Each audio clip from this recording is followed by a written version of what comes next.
कैसे हैं आप लोग? वैसे ही है जैसे शाम को छोड़े गए थे, या कुछ चेंज हुआ है? मतलब थोड़े बहुत जाके पढ़े भी हो? पढ़े? अरे कोई नहीं, संघर्षी जीवन है, एक न एक दिन जरूर सफलता मिलेगी, लगे रहो।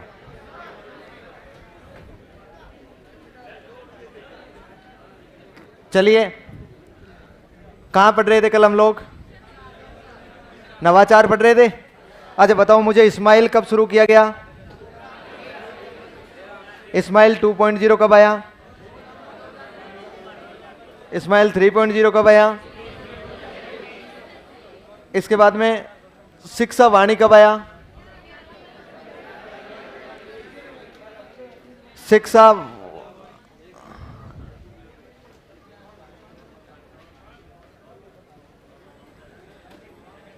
इसके बाद में शिक्षा दर्शन कब आया? हवा महल क्या है? कब आया था?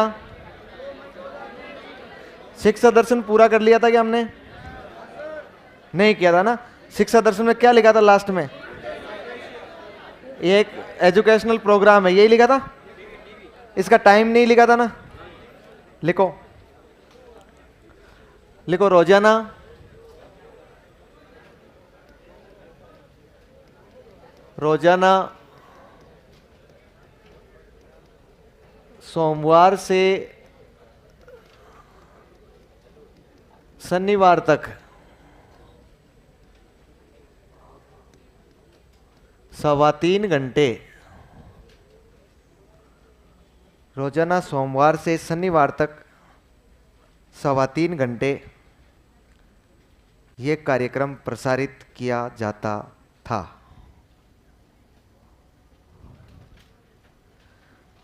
रोजाना सोमवार से शनिवार तक 3.25 घंटे, सोमवार से शनिवार तक 3.25 घंटे ये कार्यक्रम प्रसारित किया जाता था।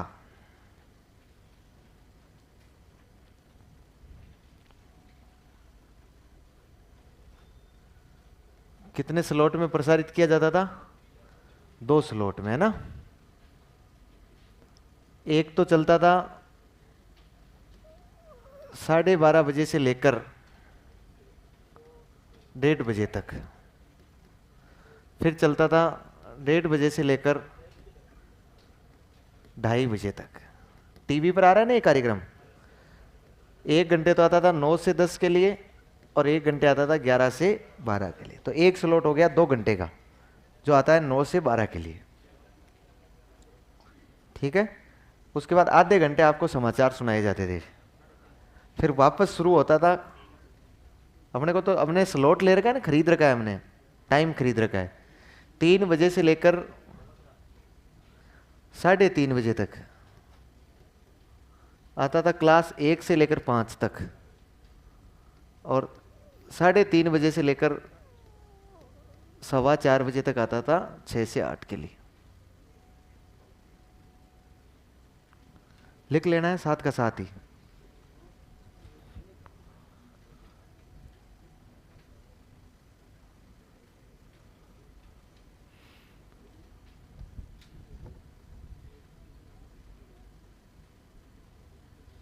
कितने स्लॉट में आ रहा है?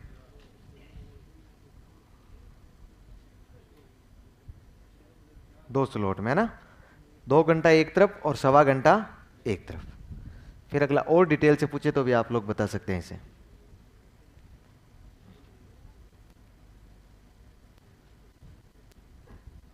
फिर नीचे लिखिएगा। हाँ हाँ लिख लो रे।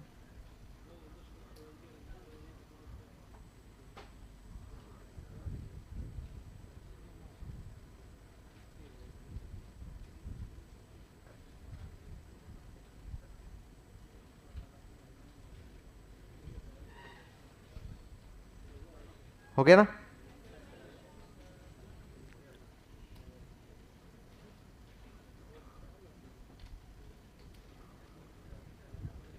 लिखो। प्रत्येक शनिवार को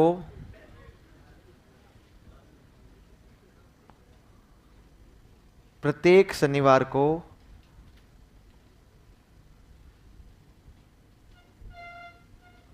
कला आर्ट है ना, कला मनोरंजन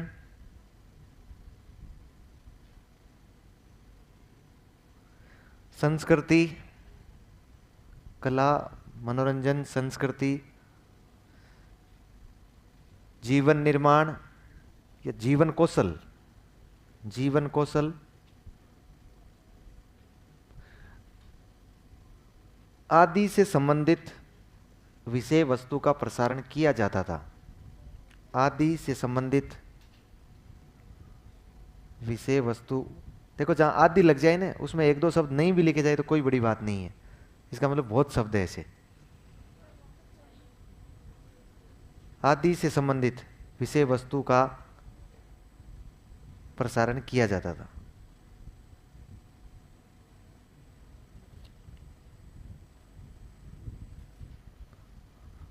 किया जाता था, हो गया।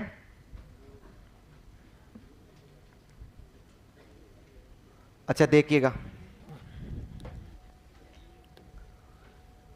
देखिए एक जो कल कंफ्यूज था वो मैं दूर कर देता हूं। ये जो कार्यक्रम ज्ञान शिक्षा वाणी और शिक्षा दर्शन आ रहा है, दोनों सोमवार से लेकर शनिवार तक आ रहे हैं।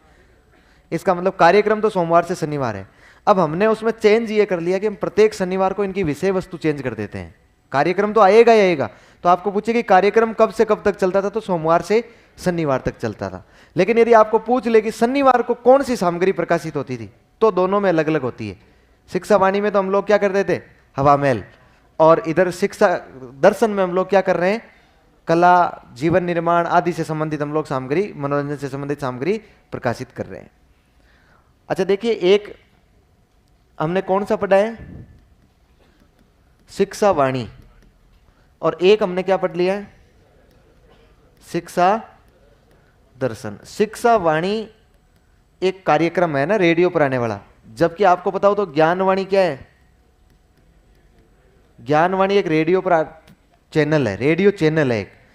ये राज्य सरकार का है, ये किसका है, शिक्षा दर्शन जो है ना, ये राज्य सरकार का एक टीवी पर आने वाला कार्यक्रम है 3.25 घंटे का। ये 55 मिनट आता है, ये कितने समय आता है, 3.25 घंटे आता है।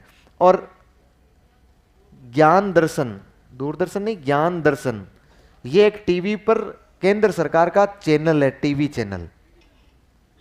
बात समझ पा रहे हैं। ये दोनों के दोनों की स्थापना 2000 के आसपास हुई है।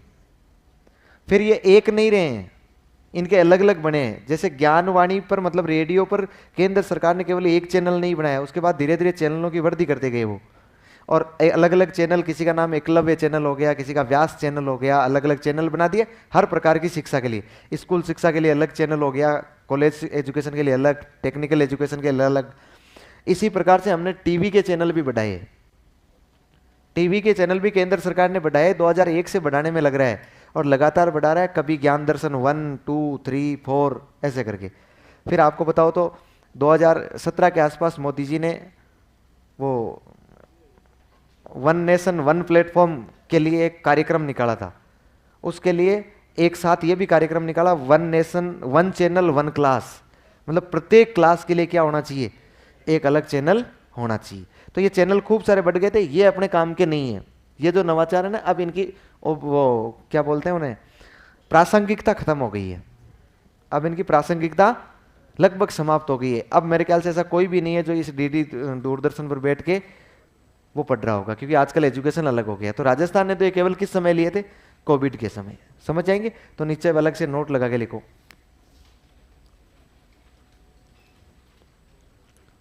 नीचे अलग से नोट लगा के लिखो।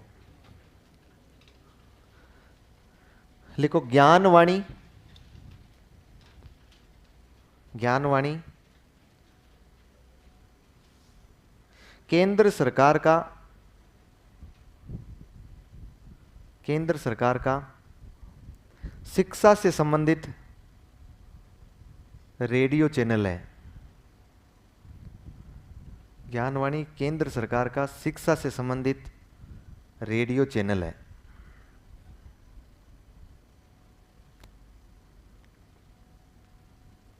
रेडियो चैनल है।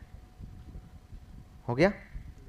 फिर नीचे एक लाइन अगली और लिखो नोट में ही, ज्ञान दर्शन, ज्ञान दर्शन केंद्र सरकार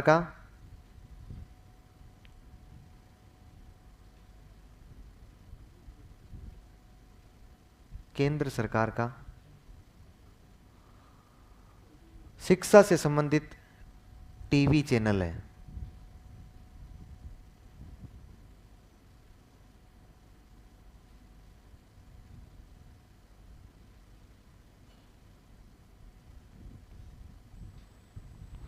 अच्छा, अब आजकल आपको पता है जमाना चेंज हो गया, तो हम लोग टीवी और रेडियो नहीं देखते हैं, आजकल मोबाइल रखते हैं। तो सरकार ने इन चैनलों को मोबाइल पर, इंटरनेट पर, ब्रॉडकास्ट पर उपलब्ध करवाने के लिए कार्यक्रम चलाया जिसका नाम था स्वयं प्रभा। क्या नाम था? तो आप स्वयं प्रभा कार्यक्रम के माध्यम से इन चैनलों की सूची आप अपने मोबाइल में देख सकते हैं और मोबाइल में इनका उपयोग कर सकते हैं। ध्यान रह जाएगा। तो अलग से लाइन में लिख लो, ये किसकी बात कर रहा हूं मैं? ये केंद्र सरकार वालों की बात कर रहा हूं ना। अलग से लाइन में लिखा स्वयं प्रभा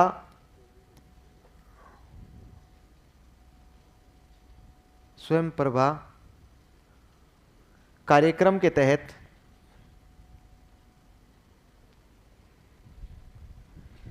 इन चैनलों को, ये एक नहीं थे बहुत सारे थे ना, इन चैनलों को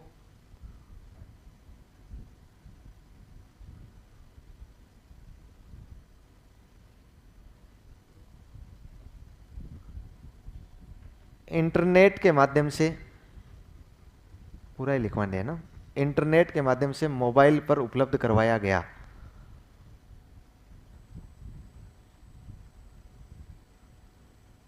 मोबाइल पर उपलब्ध करवाया गया है।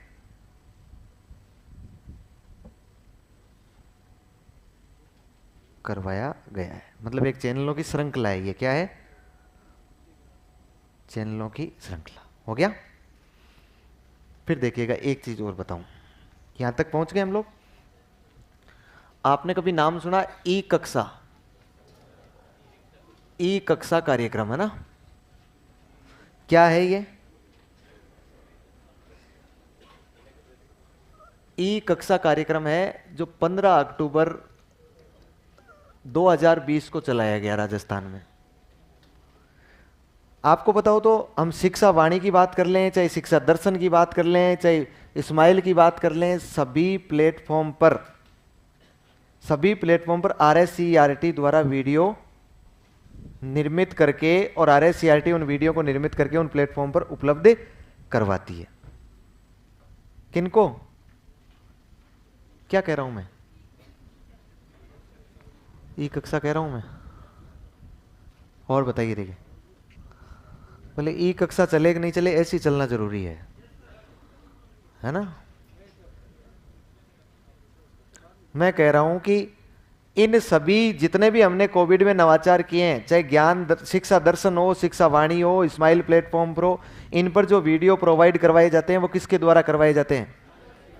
तो RSCERT के पास पहले से तो वीडियो बने हुए नहीं थे, उसको तो ये पता तो था नहीं कि कोविड आएगा, ये हालत देखने पड़ेंगे। इसलिए RSCERT ने वीडियो निर्मित करने के लिए एक कार्यक्रम चलाया था, ई कक्षा कार्यक्रम। मतलब राज्य सरकार ने कार्यक्रम चलाया जिसके तहत जिम्मेदारी दे दी गई RSCERT को कि आप लोग वीडियो निर्मित कीजिए। उसका नाम ई कक्षा हो गया था। उस ई कक्षा कार्यक्रम में बालकों के लिए वीडियो बनाए जाते थे। तो शिक्षक तो RSCERT के पास थे, लेकिन स्टूडियो नहीं थे। वीडियो रिकॉर्ड यहां तो हो नहीं सकते, जालोरी गेट पे जाके खड़ा होकर तो हो नहीं सकता, स्टूडियो चाहिए उसके लिए। स्टूडियो की सुविधा नहीं थी, इसलिए राज्य सरकार ने वेदांता लिमिटेड के सहयोग से, वेदांता लिमिटेड एक प्राइवेट लिमिटेड कंपनी है, उस कंपनी को कहा कि आप कुछ पैसे खर्च कर दीजिए। उस कंपनी ने राज्य सरकार को स्टूडियो बनाकर दिए थे, और उन स्टूडियो में फिर मास्टरों की ड्यूटी लगा के उनसे क्या करवाए गए? वीडियो रिकॉर्ड करवाए गए। तो जो रिकॉर्ड करने के लिए जो कार्यक्रम था वो कार्यक्रम ई कक्षा था। फिर इस ई कक्षा नाम से यूट्यूब चैनल लॉन्च कर दिया सरकार ने। एक यूट्यूब चैनल है ये। जितने भी वीडियो निर्मित करती थी RSCERT किस पर डाल देती थी? इस ई कक्षा पर डाल देती थी। फिर अब आप याद करके देखिए, इस ई कक्षा पर जितने भी वीडियो रिकॉर्ड किए गए हैं उन सभी वीडियो की लिंक अब क्लास वाइज लेती थी, PDF बनाती थी और इस्माइल प्लेटफॉर्म के माध्यम से कहां तक भेज देती थी? बच्चों तक भेज देती। इसका मतलब ये हुआ कि वो वीडियो यदि बच्चा चाहे तो ई कक्षा कार्यक्रम पर देख सकता है, ई कक्षा यूट्यूब पर देख सकता है, लेकिन यूट्यूब पर बहुत सारे थे, इसलिए बच्चा कौन सा पढ़ेगा और कौन सा नहीं पढ़ेगा, सरकार उसकी सहूलियत के लिए सरकार ने कौन सा कार्यक्रम चला दिया, स्माइल, और उसके माध्यम से भेजती थी। फिर उस कार्यक्रम की ही वो जो कक्षाएं थी ना, उन कक्षाओं की एक कॉपी ले जाकर किसको देते, ऑल इंडिया चैन, उसको वो जो रिकॉर्ड वीडियो है ना उसकी ऑल इंडिया इसको रेडियो वाले को दे देते केवल ऑडियो रिकॉर्डिंग, तो वो ऑडियो रिकॉर्डिंग वहाँ चला देता और वीडियो रिकॉर्डिंग दे देते थे हम टीवी वाले को ले जाकर, तो वो डीडी राजस्थान पर हमें हमारे सामने एक कार्यक्रम प्रसारित कर देता था। इसका मतलब एक जगह जो रिकॉर्ड किए जाते थे उन कार्यक्रमों को हम लोग अलग अलग प्लेटफॉर्म के माध्यम से बच्चों तक पहुंचाने का प्रयास करते थे। कोविड के दौरान हमने ये किया था। तो ये ई कक्षा कार्यक्रम में आप लिखो,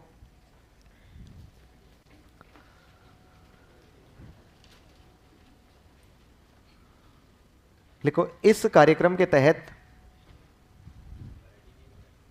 ई कक्षा, इस कार्यक्रम के तहत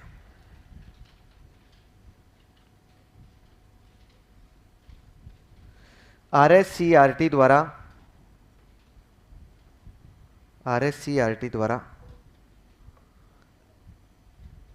स्कूल शिक्षा के विषय वस्तु से संबंधित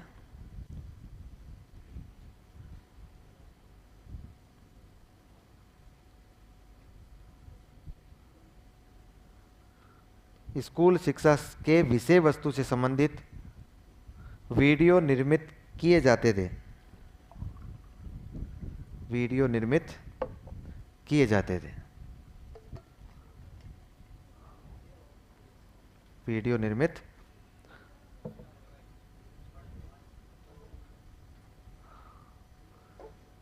मेरे दोबारा वाला थोड़ा मेरे कम सेट होता है। पड़ोसी का सहारा लिया करो, फिर पड़ोसी क्या काम आएंगे आपके, पड़ोसियों को भी नहीं पता है, मतलब पड़ोसी भी आप जैसे ही है, मतलब आ रहे हमारा सपन पाठ मैं तन चाटूं तो मन चाट, ये एक मारवाड़ी में कहावत चलती है।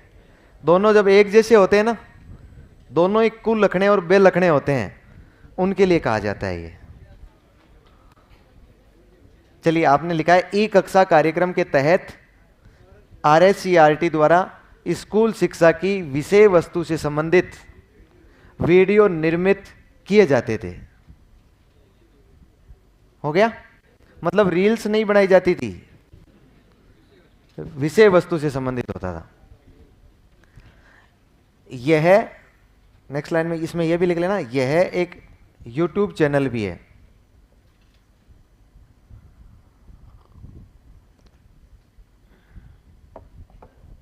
यह एक यूट्यूब चैनल भी है।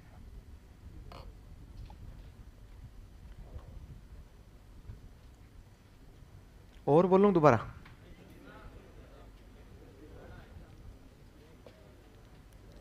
नहीं अपना कुछ नहीं जा रहा है तो अपने जितनी बार बोलेंगे उतना फायदा है, मतलब मेरा अपना मतलब मेरा। हो गया। अच्छा मुझे बताइए, देखो सरकार कितना प्रयास कर रही है, कितना प्रयास कर रही है बच्चों के लिए, फिर लेकिन दिक्कत ये होगी बच्चों, देखो शिकायत हमेशा बनी रहेगी, चाहे कुछ भी कर दो भले ही रहती है ना। यदि आपको कितनी भी सुविधा से सुविधा दी जाए फिर भी शिकायत तो हमेशा बनी रहेगी। शिकायत ऊपर वाले स्तर की हो जाएगी, फिर पहले निम्नतम स्तर की होती है, अब यहां पर शिकायत ये हो गई।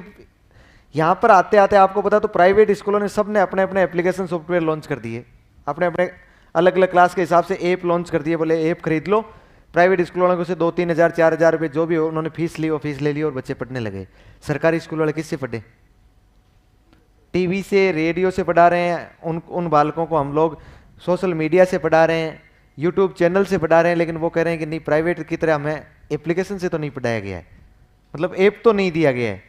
तब सरकार ने इन बालकों के लिए जो ई कक्षा यूट्यूब चैनल पर या ई कक्षा कार्यक्रम के तहत जितने भी वीडियो निर्मित किए गए थे वो सारे एक जगह व्यवस्थित करने के लिए एक ऐप बनाया, उसका नाम था मिशन ज्ञान। क्या नाम था, मिशन ज्ञान। और मिशन ज्ञान ऐप में क्या डाले गए थे, इस कार्यक्रम के तहत जितने भी वीडियो रिकॉर्ड किए गए। इसका मतलब ये एक एप्लीकेशन सॉफ्टवेयर है स्कूल शिक्षा के लिए। किसके लिए, स्कूल शिक्षा के लिए। इसमें कक्षा 1 से 12 तक हिंदी माध्यम के विद्यार्थियों के लिए, कक्षा 1 से 12 तक CWSN के वीडियो उपलब्ध करवाए गए और कक्षा 3 से 12 तक इंग्लिश मीडियम के उपलब्ध करवाए गए, मतलब अंग्रेजी माध्यम के। समझ पा रहे हैं? लिखो। यह है राज्य सरकार द्वारा, अच्छा मिशन ज्ञान हेडिंग लगानी है, मिशन ज्ञान। इतना लिखने के बावजूद भी मिशन ज्ञान, ठीक है, लिखो। यह है राज्य सरकार द्वारा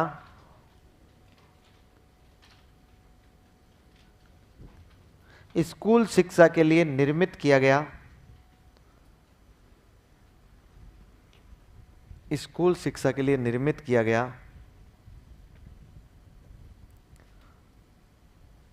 ऐप था।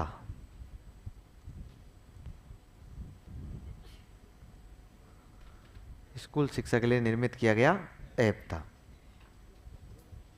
ठीक है, जिस पर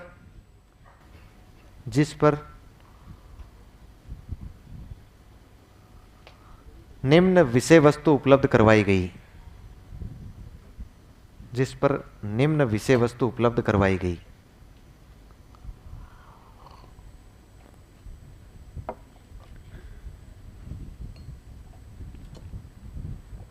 निम्न विषय वस्तु उपलब्ध करवाई गई, ये लिख लो विषय वस्तु। कक्षा 1 से 12 तक हिंदी माध्यम, 1 से 12 तक CWSN और 3 से 12 तक अंग्रेजी माध्यम। ये माध्यम है भाई, है ना, सब्जेक्ट नहीं है।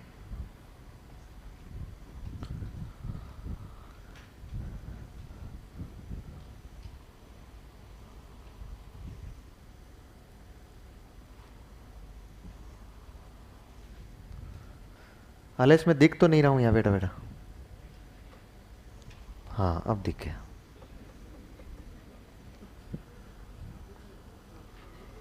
नहीं, यदि आप जिंदा हो तो दिखना जरूरी है ना?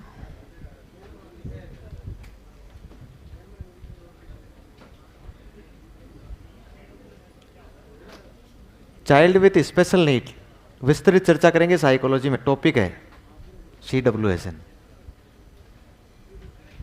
चले।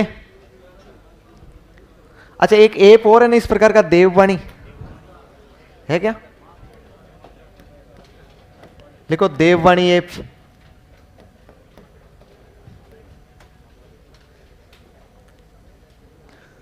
एक अलवर के शिक्षक थे, शिक्षक है, सॉरी थे नहीं, एक अलवर के शिक्षक है जिनका नाम था मोहम्मद इमरान खान। क्या था?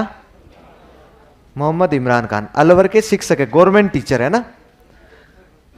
इन्होंने अपना एक खुद का एप्लीकेशन बनाया जिसका नाम रखा देववाणी। क्या नाम रखा? जैसे उत्कर्ष ने अपना खुद का एप्लीकेशन बना रखा है ना, उन्होंने भी अपना खुद का एक एप्लीकेशन बनाया जिस पर नाम क्या रखा? देववाणी। उस देववाणी ऐप को बनाकर वो और उनकी एक लड़की, उनकी खुद की बेटी है, उन दोनों ने मिलकर उस पर काम किया और उन दोनों ने मिलकर काम करने के बाद उस पर ऐप बनाकर, उस ऐप पर जो संस्कृत शिक्षा विभाग चलता है ना, उस संस्कृत शिक्षा विभाग का जो सिलेबस चलता है, उस सिलेबस का पूरा स्कूल शिक्षा का पूरा पाठ्यक्रम के वीडियो निर्मित करके उस पर डाल दिए। कितनी बड़ी बात की होगी देखो, स्कूल शिक्षा के सभी सब्जेक्ट्स के सभी वीडियो निर्मित करके किस पर डाल दिए? उस ऐप पर डाल दिए। इतना ही नहीं, वो ऐप पर डालने के बाद उन्होंने अपने उस ऐप को निःशुल्क रूप से उन बच्चों को प्रोवाइड करवा दिया जो संस्कृत शिक्षा विभाग है। इसका मतलब उसका अधिकार संस्कृत शिक्षा विभाग को दे दिया निःशुल्क रूप से। इसलिए मोदी जी ने इनको सम्मानित किया था। इसलिए पूछा जा सकता है देववाणी ऐप क्या है, देववाणी क्या है, यह भी पूछा जा सकता है। अपने ये नहीं बताना है कि भोपा जी द्वारा चबूतरे पर बैठकर सुनाए गए प्रवचन देववाणी है ना। देववाणी एक क्या है? ऐप है। लिख लो देववाणी ऐप।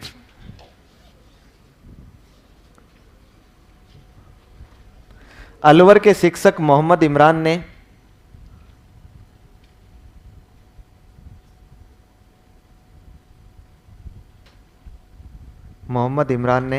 इसे तैयार कर, अलवर के शिक्षक मोहम्मद इमरान ने इसे तैयार कर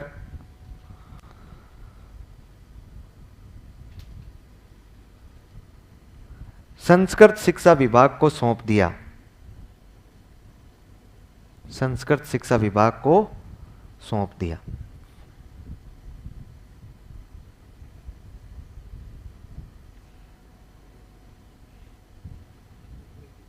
हो गया बस। अब एक और देखिए, आपको बताओ तो हमने कोविड के दौरान कार्यक्रम चलाया ना। देखो मैं फिर भूल गया हूं, लाल पेन काम में ले रहा हूं ना। किसके दौरान चलाया? कोविड-19। तो आप जानते हैं, कैसे भूल सकते हैं इसको आप लोग? कोविड-19 कैसे ही नहीं भूलेंगे ना। वीडियो में जाकर बताएंगे कि हमने 10वीं और 12वीं किससे की थी? कोविड के दौरान की थी। कोविड की वजह से हम लोग पास हो गए थे। लेकिन इसके लिए कोई मनगढ़ंत कहानी अलग ही बना लेना कि भाई कोविड था ना, ये ऐसा मत बनाना भाई उस कोविड में हमें प्रमोट किया गया था, नहीं तो लोग बाग क्या कहेंगे। आपको ये कहना है कि हम लोग कोविड के दौरान लोगों की सेवा कर रहे थे, सेवा करते हुए भी हम पढ़ रहे थे, पढ़ के पास हो गए ना। कोविड-19 के दौरान राजस्थान सरकार ने 2 प्रकार के कार्यक्रम चलाए। अच्छा, पहले बात तो देखो, खूब प्रकार के मतलब यदि मैं आपको उदाहरण दूं तो मुझे बताओ, एक कार्यक्रम है जिसका नाम है स्माइल। क्या नाम है? एक कार्यक्रम है जिसका नाम है हवा महल, एक कार्यक्रम है जिसका नाम है शिक्षा वाणी, एक कार्यक्रम है जिसका नाम है शिक्षा दर्शन। अब आप लोग सोच के देखिए, स्माइल कब चलाया गया? 13 अप्रैल 2020 को। हवा महल 2 मई 2020 को। शिक्षा वाणी 11 मई 2020 को। शिक्षा दर्शन 1 जून 2020 को। देखो राजस्थान सरकार कितना समर्पित रही है, लगातार प्रयास कर रही है। देखो कोविड आते ही, कोविड आया था मार्च में, और हमने जून तक बच्चों को यह कह दिया कि चाहो तो रेडियो से पढ़ लो, चाहो तो रेडियो नहीं है टीवी से पढ़ लो, टीवी नहीं है तो आप किसी भी प्लेटफॉर्म अन्य से, मतलब सोशल मीडिया से पढ़ लो, लेकिन कैसे ही करके आप लोग पढ़ो। राजस्थान सरकार ने सर्वाधिक प्रयास किए थे। इसलिए इस कोविड के दौरान किए गए नवाचारों हेतु पूर्व शिक्षा मंत्री माननीय डोटासरा जी को राष्ट्रीय स्तर पर एक्सीलेंस ऑफ एजुकेशन, मतलब इसे शिक्षा में उत्कृष्टता का वो मिला था पुरस्कार, कि आपने कोविड के दौरान बालकों की शिक्षा को लेकर अत्यधिक प्रयास किए हैं। तो राजस्थान के प्रयास वैसे ही अत्यधिक थे। आपको पता हो तो कोविड में हमने प्रबंधन, गहलोत साहब का प्रबंधन हमेशा आगे था। भीलवाड़ा मॉडल को पता नहीं भारत के किस किस राज्यों ने अपनाया था बाद में। तो यह हम लोग इतना प्रयास कर रहे हैं कि बालक कैसे न कैसे करके पढ़ लें। तो अब इतना प्रयास करें, तो पहले तो हमें पता थोड़ी था कोविड इतना लंबा चल जाएगा, इसलिए एक एक कार्यक्रम चलाते गए। फिर सरकार के दिमाग में आ गया यार ये कार्यक्रम तो ज्यादा हो जाएंगे, तो इनको कोई ना कोई सिस्टमेटिक ढंग से तो चलाए ना, हमें पता तो लगे ना कौन सा कार्यक्रम के तहत कौन सा काम किया जा रहा है। तो फिर हमने इसके लिए एक कार्यक्रम लॉन्च किया, आओ घर से सीखे। आओ घर से, हमने घर से सीखना पहले ही प्रारंभ कर दिया था, लेकिन ये याद हमें बाद में आया कि इसको हम लोग कहेंगे आओ घर से सीखे। बात समझ पा रहे? आओ घर से सीखे हम लोगों ने कार्यक्रम शुरू किया। कब शुरू किया था? कोविड में। कब शुरू किया था? और कोविड का मतलब हमने शुरू किया था ये 26 अक्टूबर 2020 को। हम घर से सीख तो कब से रहे हैं?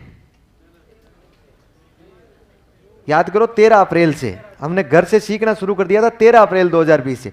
फिर हमें जब ज्यादा सीखने लगे ना, हवा महल से, शिक्षा वाणी से, शिक्षा दर्शन से, तो फिर हमें लगा कि यार अब हम लोग है ना सिस्टमेटिक ढंग से सीखेंगे घर से भी। आओ घर से सीखे कार्यक्रम 1.0 चलाया। इसके बाद जितने भी कार्यक्रम चले उन सबको हमने, जितने भी घर से सीखने वाले कार्यक्रम चल रहे हैं ना, उन सबको हमने किसके अंदर अधीन कर लिया? इस आओ घर से सीखे के अधीन कर लिया। बताइए मुझे, इसके बाद कौन सा कार्यक्रम चला?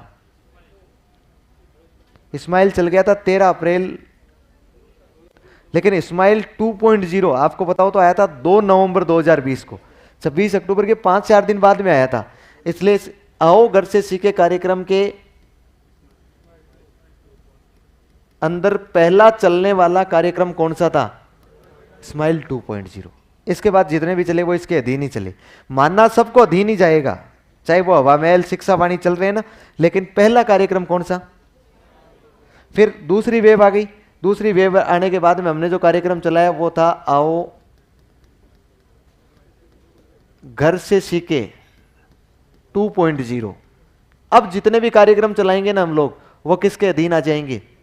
2.0 में। और ये कार्यक्रम हमने चलाया 21 जून 2021 को। और 21 जून 2021 के बाद हमने कौन से कार्यक्रम चलाए? आपको बताओ तो हमने चलाया था स्माइल 3.0। इसी दिन चलाया था ना, उसी दिन। अब की बार हम लोग थोड़े होशियार हो गए, इसलिए कहा कि ये कार्यक्रम चला रहे हैं स्माइल 3.0। इसका मतलब हम लोग किसकी शुरुआत कर रहे हैं? आओ घर से सीखे 2.0 की शुरुआत कर रहे हैं। देखिए, आओ घर से सीखे 1.0 के तहत पहला कार्यक्रम स्माइल 2.0 है। आओ घर से सीखे 2.0 के तहत पहला कार्यक्रम स्माइल 3.0 है। कोई डाउट होगा क्या? लिख लो ऐसे कैसे।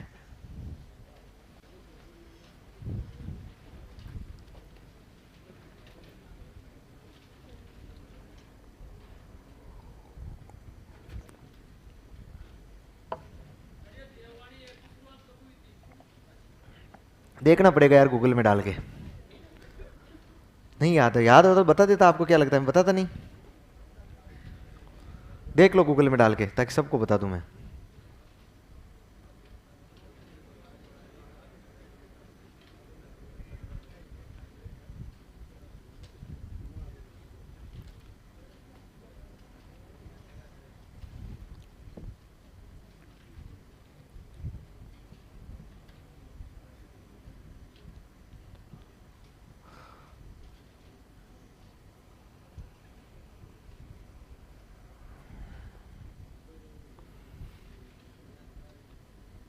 हो गया? नहीं, मैं तो वो पूछ रहा हूं, देववाणी ऐप पढ़ा। चलो मैं देख लेता हूं। तो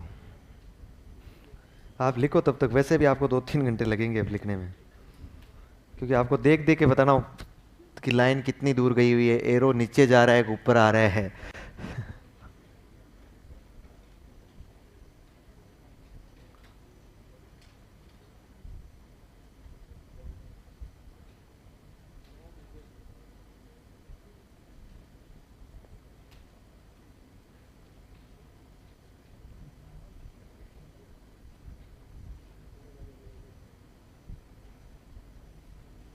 ये देववाणी ऐप की जब शुरुआत हुई, तो ये तो मुझे पता है कि राज्य स्तर पर एक मीटिंग हुई थी, बहुत बड़ी कॉन्फ्रेंस हुई थी, प्रेस कॉन्फ्रेंस, जिसमें सारे शिक्षा अधिकारी बैठे हुए थे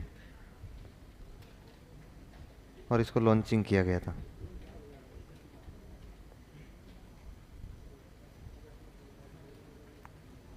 अठारह अगस्त 2020 को बता रहे हैं। 18 अगस्त 2020 को। बताओ कोविड में कितना अच्छा काम किया।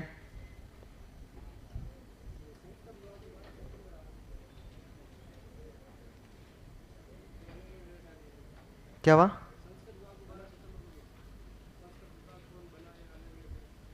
संस्कृत विभाग के लिए ही था ये, उनको समर्पित किया। मतलब वो अलग होगा, ये लॉन्च किया गया था राज्य स्तर पर 18 अगस्त को, है ना। अपने डेट पर जाना ही नहीं है, अगला जीके नहीं पूछेगा हमसे। ये डेट तो मैं इसलिए कई बार लिख देता हूं कि क्रोनोलॉजी बनी रहे। सारी डेट याद करना जरूरी नहीं होती है। जो मुख्य मुख्य है, जैसे इस्माइल है, शिक्षा वाणी है, शिक्षा दर्शन है, 3 की याद कर लो। अच्छा, लास्ट में मोस्ट मोस्ट लगवा दूं, है ना। ये पूरा रजिस्ट्री मोस्ट है, इसके ऊपर लिख लो वेरी वेरी मोस्ट।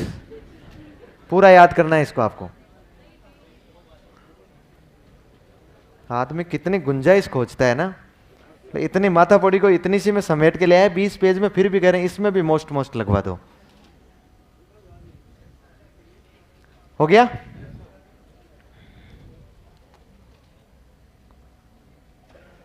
और कौन से रहे हैं कोविड में? और बताओ कोई नवाचार बचा है तो। कोविड में कोई नवाचार चला हो और तो। कहाँ हो गए कोविड में? हैं? कोई नहीं है मेरे ख्याल से ना। कोविड खत्म हो गया। अब हो गया ना लगभग। कोविड का कोई भी नहीं बचा होगा। अब कोविड के बाद वालों पर आओ। हैं? कोविड के बाद का हो गया ना। कोविड के बाद वाले नवाचारों पर आ रहे हैं हम लोग। लिख लीजिए, no bake day.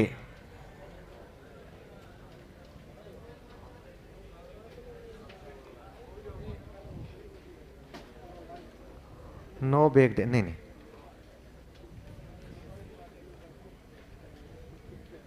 No bake day. कम से कम एक सप्ताह तो हो जाने दे।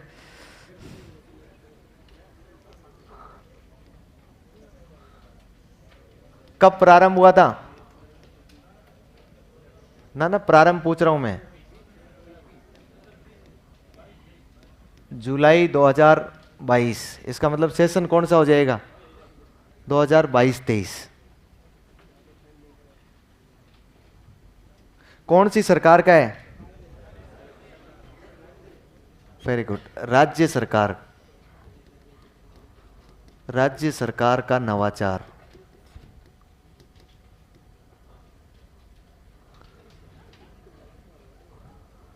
राज्य सरकार का नवाचार। क्या पेट दर्द कर रहा है?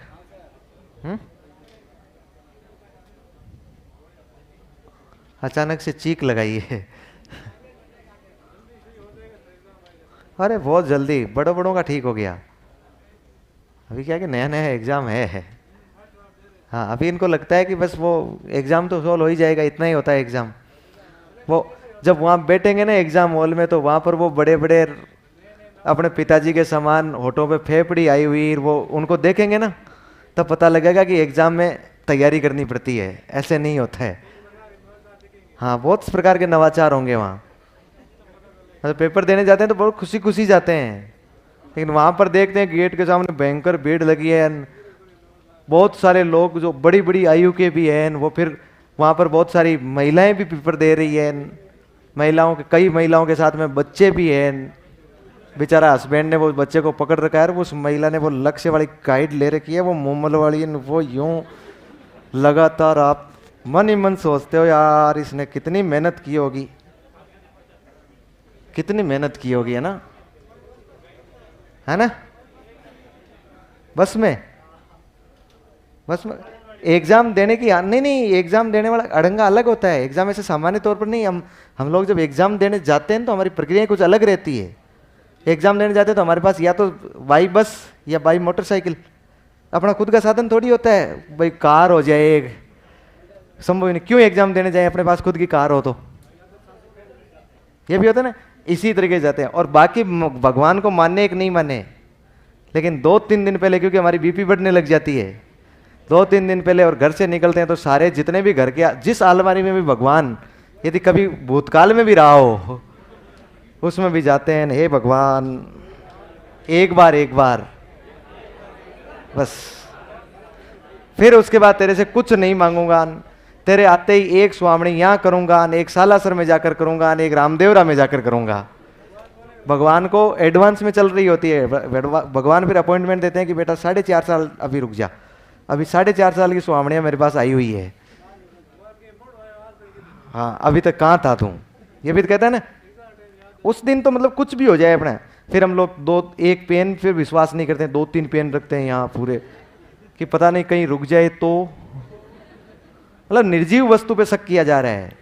आप अपने माइंड पे शक करो, इससे अच्छा तो नहीं चलेगा। तो फिर 3-4 पेन लेके, कोलेटर लेके डाल के, फिर परफ्यूम वर्फ्यूम लगा के, फिर एग्जाम के लिए निकलते हैं। अब बस में जा रहे होते हैं, आप देखते हैं कि कोई भी सामने मंदिर दिखाई देता है, वहीं बस में बैठे बैठे कोई भी ऊपर, अब मंदिर नहीं दिखाई दिया, झंडा तो ध्वजा तो दिखाई देगी ना ऊपर, कोई भी झंडा दिखाई दिया, आपने कहा हे भगवान पार करना। वापस आते वक्त देखा कि बीजेपी का कार्यालय था, झंडा लगा हुआ था। कई सारी दिक्कतें आती है अपने सामने। फिर वहां पर आगे पहुंचते हैं तो एक भी व्यक्ति ऐसा नहीं मिलता जो जान पहचान का हो, क्योंकि संकट में कोई साथ नहीं देता है।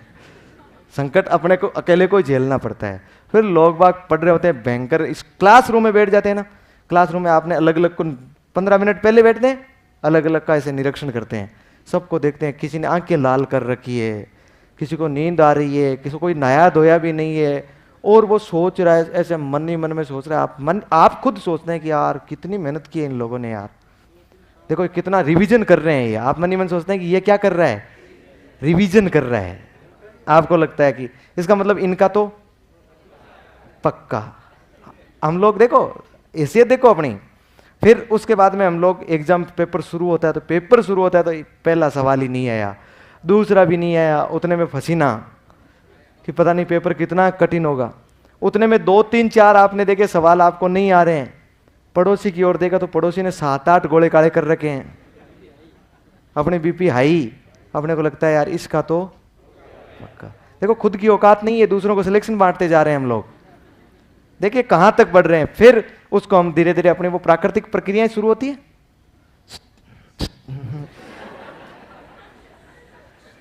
उसको कहते हैं कि मतलब तू बता दे, वो देखता नहीं है आपकी ओर, वो ऐसे इशारा करता है हाथ से। इसका मतलब आप लोग ये समझ रहे हैं कि वो ये कह रहा है कि पहले मुझे कर लेने दे, उसके बाद मैं तुझे बताऊंगा, जबकि वास्तव में वो ये कह रहा है कि भाई मैं पूरे तुक्के लगा रहा हूं, तू बर्बाद मत हो मेरे साथ। वो ये कह रहा होता है। पेपर में हमेशा आदमी के साथ ऐसा ही होता है, और वो जो इन्विजिलेटर होता है उसके हाथ में पेपर वेपर होते हैं, उसको हम लोग पता नहीं क्या समझ रहे हैं। वो कहता है आते ही कोई इधर उधर नहीं देखेगा, कोई इधर ऐसा नहीं करेगा, आवाज नहीं करेगा, अपने को लगता है ये प्रधानमंत्री है। बहुत सारी संकट आती है। लास्ट में तो हम लोगों से रहा ही नहीं जाता है। लास्ट में जो सवाल नहीं भी आ रहे हो ना, हमने कभी भी नहीं देखा होता है ना, उन सवालों को हम ठोकने लगते हैं, बोले शायद ये हो सकता है, शायद ये हो सकता है, शायद ये हो सकता है। वो शायद के चक्कर में, क्योंकि हमारा मन बड़ा चंचल होता है, बहुत चंचल, हम रुकते नहीं है, और वो शायद के चक्कर में फिर वो एग्जाम पेपर कहता है कि शायद आपका आपकी बार नहीं होगा, शायद अगली बार होगा आपका। फिर जब बाहर निकलते हैं ना पेपर देके, सवाल करे होते हैं 100 में से 90, हमने कितने कर लिए 90। हम मानते हैं कि ज्यादा से ज्यादा एक आध गलत हो जाएगा, 85 से कम तो आना नहीं है। बाहर गेट तक पहुंचते पहुंचते 5 7 और गलत हो जाते हैं। कोई क्या बता रहा होता है, कोई क्या बता रहा होता है। बस में बैठते हैं ना, बस में बैठकर घर वापस पहुंचते हैं ना, तब तक 20 गलत हो जाते हैं। फिर बोले इतने तो होंगे ही होंगे। फिर उसके बाद जब आंसर की आती है ना किसी दूसरी कोचिंग की, तो 25 तक गलत हो जाते हैं। फिर जब फाइनल आंसर की आती है तो 20 30 तक गलत हो जाते हैं, और रिजल्ट आता है तो बोले रिजल्ट में तो नहीं आया, क्योंकि हम लोग एक गलत मान रहे थे, कितने गलत चले गए, 30 गलत चले गए। ये प्रतिक्रियाएं नहीं यदि अपनानी हो ना, तो ये अभी वर्तमान में किए जाने वाली चीखें थोड़ी कम कर दीजिए। समझ रहे हो ना?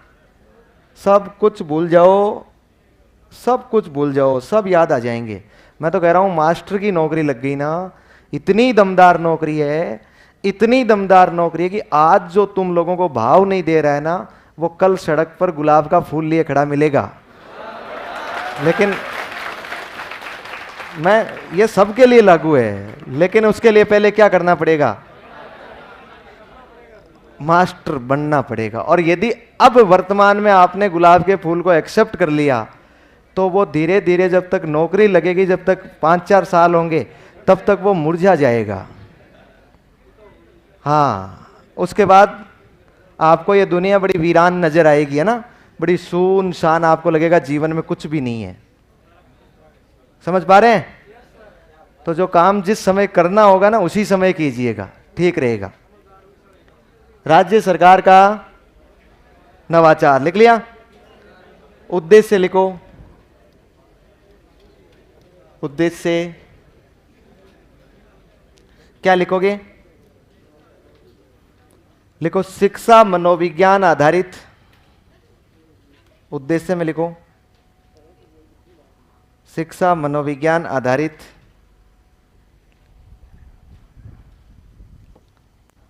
शिक्षा मनोविज्ञान आधारित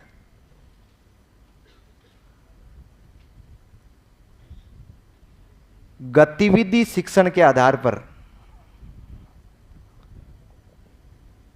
गतिविधि शिक्षण के आधार पर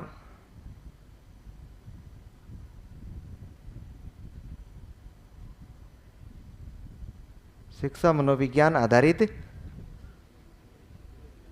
गतिविधि शिक्षण के आधार पर बालकों को शिक्षा देना, बालकों को शिक्षा देना।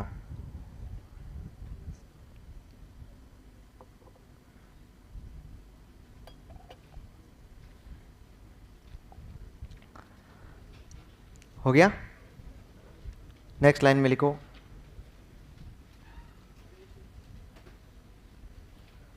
कक्षा कौन सी क्लास के लिए चलाया जा रहा है?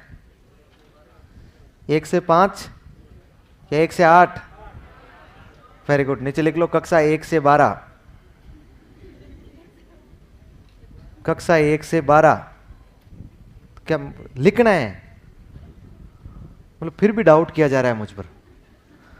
मैं जो भी बात कह रहा हूं ना बड़े होश हवास के साथ कह रहा हूं। लिख लो आप लोग, कक्षा 1 से 12। और मुझे मैं जो गलती करूंगा ना वो गलती आप पकड़ ही नहीं पाएंगे। वो या तो कोई पहले पढ़े हुए, केवल पढ़े हुए नहीं, ढंग से तैयार कर रखा है, वही उस गलती को पकड़ लेंगे। कक्षा 1 से 12 समझ गए ना? ये कार्यक्रम किसके लिए है? फिर नेक्स्ट लाइन में लिखो, प्रत्येक शनिवार को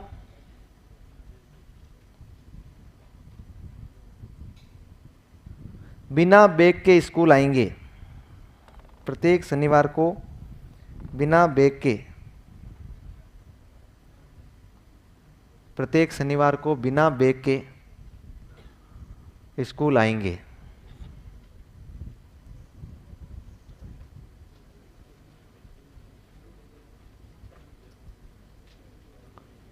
कौन आएंगे?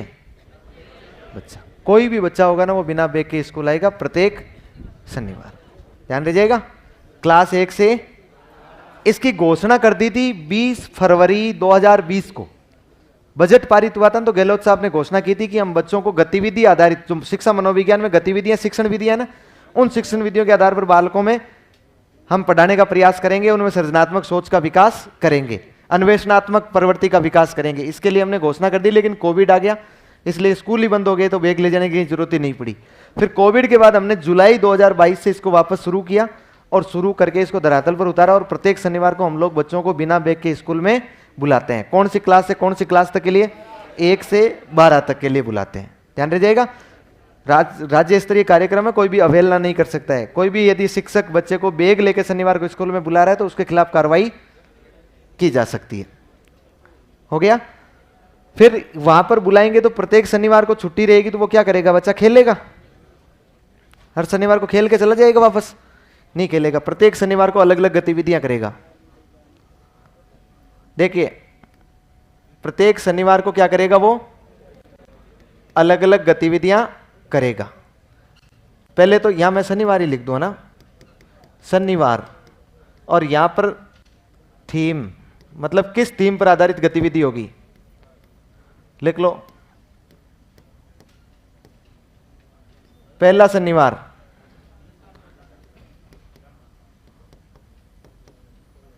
राजस्थान को पहचानो ना,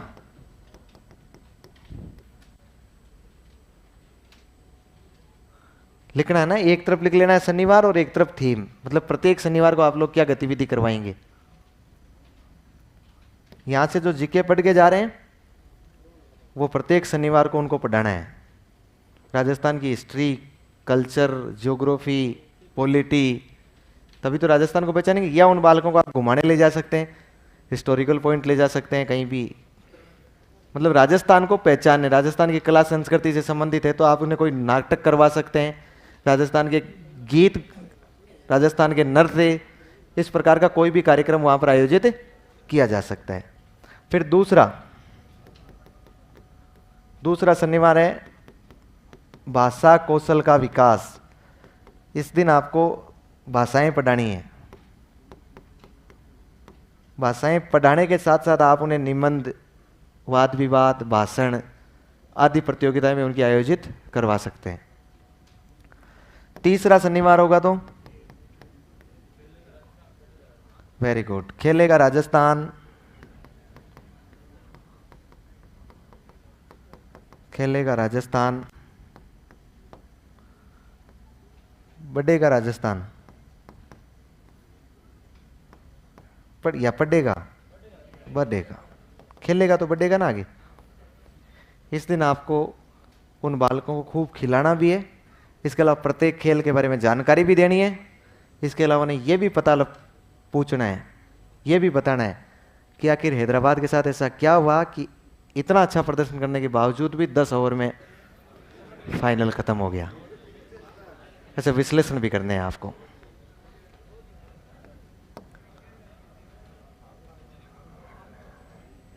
फिर चौथा शनिवार, मैं वैज्ञानिक बनूंगा, मतलब मैं नहीं बनूंगा इस उम्र में, ये थीम होगी। ये बच्चों के लिए है ना, बच्चों को इस दिन आपको साइंस की किताबें पढ़ानी है, वैज्ञानिकों के बारे में बताना है, एक्सपेरिमेंट करवाने हैं, जो प्रयोग जितने आप करते हैं वो उतने प्रयोग करवाने हैं बालकों को। हाँ, साइंस के प्रयोग करवाने हैं।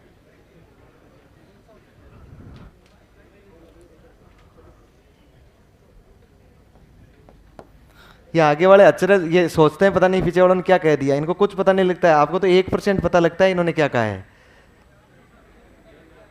बात सही है ना?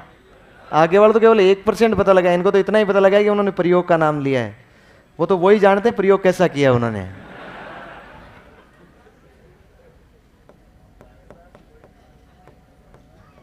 पांचवा, पीछे उन्होंने पूरा माहौल बना रखा होता है। पांचवा शनिवार क्या होगा? बाल सभा मेरे अपनों के संग। बाल सभा मेरे अपनों के संग, मतलब बालकों की बाल सभा करवानी है स्कूल में और सब गांव वालों को बुलाना है। यदि गांव वाले नहीं आए तो बालकों को ले जाना है गांव के गड्ढे पर, गांव के बीच में गड्ढा होता है ना चबूतरा, उस पर, और वहां पर उन बालकों की बंदोरी निकालनी है। मतलब वो बंदोरी तो है, बालक को खड़ा करोगे और फिर बालक खड़ा हो जाएगा एक डांस के लिए, एक गाने के लिए, फिर काले कूद पड़े मेला में, काले गांव में सबके सामने ना। बाल सभा मेरे अपनों के संग। हो गए 5 शनिवार। यदि कोई 5वें शनिवार नहीं आए किसी सप्ताह में, 4 ही शनिवार आकर रह गए, तो ये 5वीं कैंसिल हो जाएगी, वापस पहले से शुरू। यदि किसी शनिवार को बीच में छुट्टी है तो वो कार्यक्रम अगले दिन नहीं होगा, वो उसी दिन खत्म हो जाएगा, स्किप हो जाएगा। ठीक है? अच्छा, अब ये तो पता लग गया कि खेलेंगे नहीं, रुक जाओ रे, ये तो पता लग गया ना कि खेलेगा नहीं, ये तो निश्चित हो गया। अब खेलेगा नहीं तो ये गतिविधियां करवाएंगे, ये गतिविधियां करवाएंगे तो ये पूरी स्कूल को एक साथ करवाएंगे, एक एक क्लास को अलग अलग करवाएंगे? एक साथ। लिखो, नेक्स्ट लाइन में लिखो,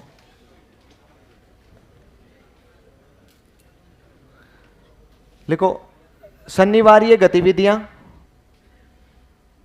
शनिवारीय गतिविधियां, शनिवारीय गतिविधियां कक्षा वाइज न होकर, कक्षा वाइज न होकर कक्षा समूह वाइज होती है।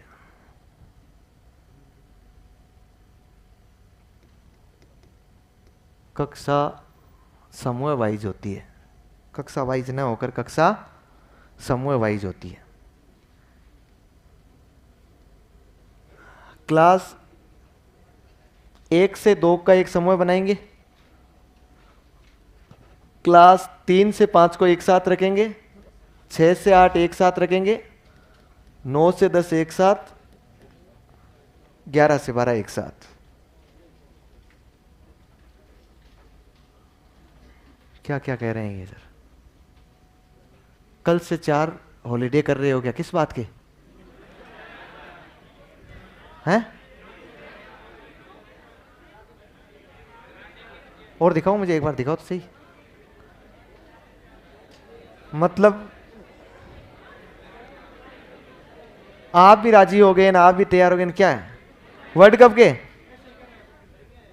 गर्मियां हैं? किसने कहा आपको गर्मियों में छुट्टी होती है? गर्मियों में छुट्टी होती है बालकों को। किसको? बालकों के अभिभावकों को नहीं होती है। बालक 6 से 14 वर्ष का होता है। फिर नोटिफिकेशन आ गया 4 दिन की छुट्टी।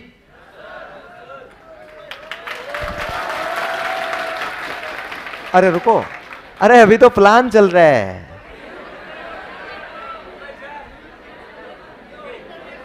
हैं?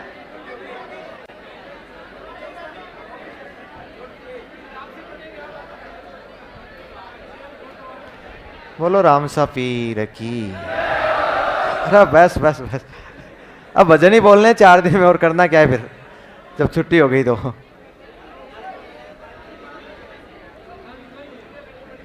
चलिए कोई अभी प्लान चल रहा है ना? है कोई नहीं, यदि हो जाएगी तो कोई बात नहीं।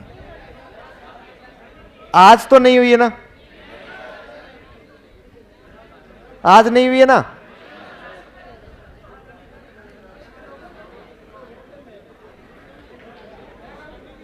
अरे पता नहीं, मुझे तो ये छोरे वाले कमेंट कर रहे हैं तो पता लगा है। मैं तो ऐसे छेड़ा है आपको।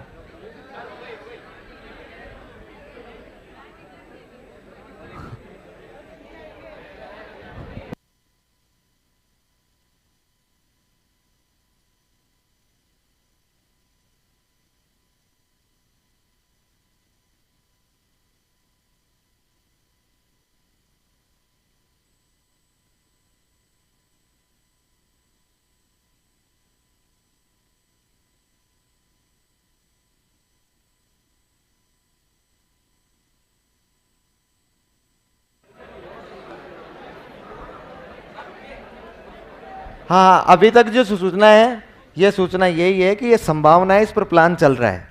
एक बार के लिए फैसला किया गया है, लेकिन हो सकता है ये फैसला परिवर्तित हो जाए शाम तक पश्चिमी विक्षोभ को देखते हुए। हाँ हाँ, पश्चिमी विक्षोभ 1 तारीख से आने वाले हैं। पश्चिमी विक्षोभ का मतलब है कि बादल बिरखा आने वाली है। यदि हल्की फुल्की भी बारिश हुई तो गर्मी में टेम्परेचर 5 डिग्री कम हो जाएगा और आपकी छुट्टियां नहीं होकर क्लासें निरंतर यथावत रहेगी। इसलिए आपको शाम तक का वेट करना पड़ेगा। चलिए यार,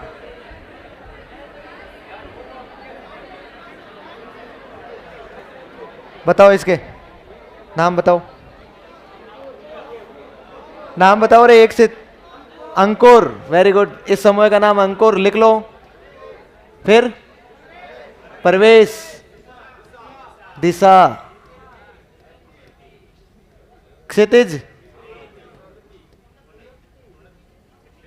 क्षितिज और उन्नति, ये समूह का नाम है भाई।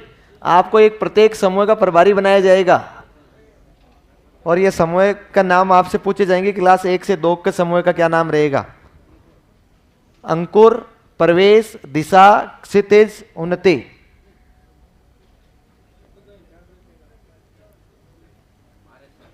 अंकुर, प्रवेश, दिशा, क्षितिज और उन्नति।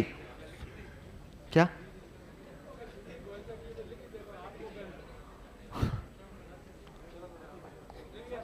लिख लिया?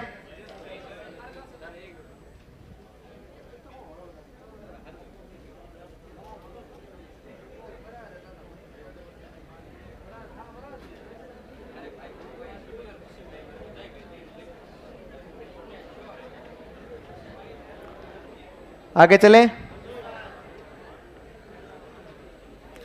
अगला कार्यक्रम लिखो।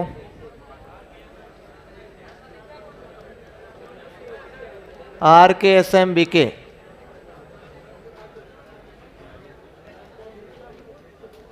राजस्थान के शिक्षा में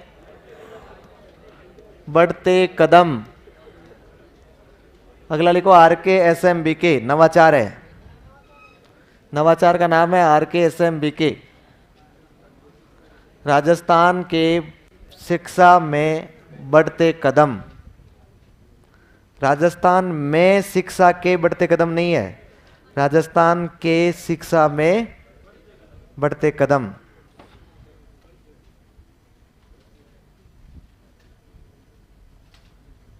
राजस्थान के शिक्षा में बढ़ते कदम।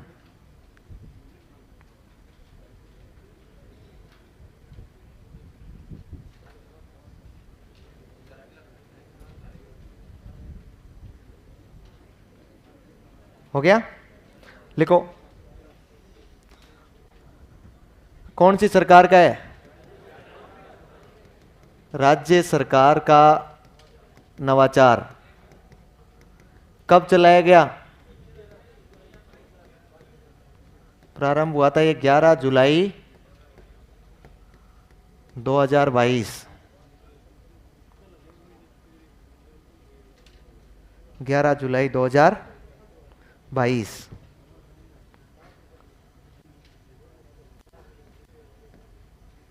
कौन सी क्लास से कौन सी क्लास के लिए चलाया गया? क्लास 1 से 8।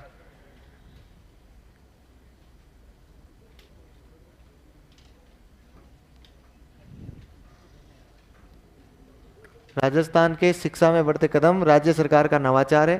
प्रारंभ 11 जुलाई 2022 को, कक्षा 1 से 8 तक के लिए। उद्देश्य लिखो, पहला उद्देश्य लिखो।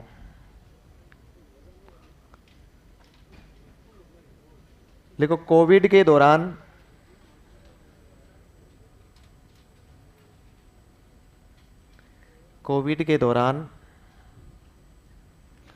बालकों को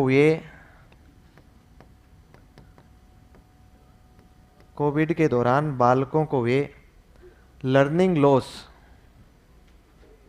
कोविड के दौरान बालकों को हुए लर्निंग लॉस मतलब अधिगम हानि, सीखने की हानि। बालकों को हुए लर्निंग लॉस को रिकवर करने हेतु, मतलब उसकी पुनः प्राप्ति करना, को रिकवर करने हेतु।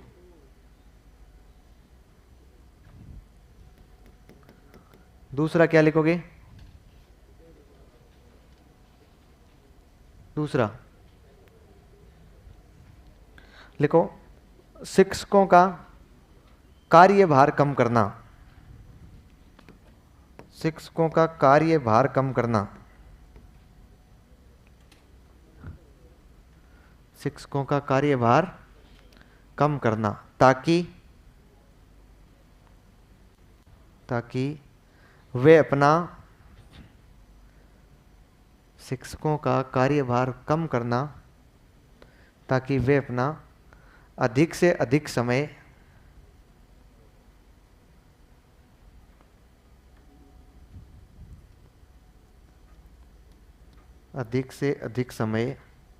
अध्यापन में लगा सके।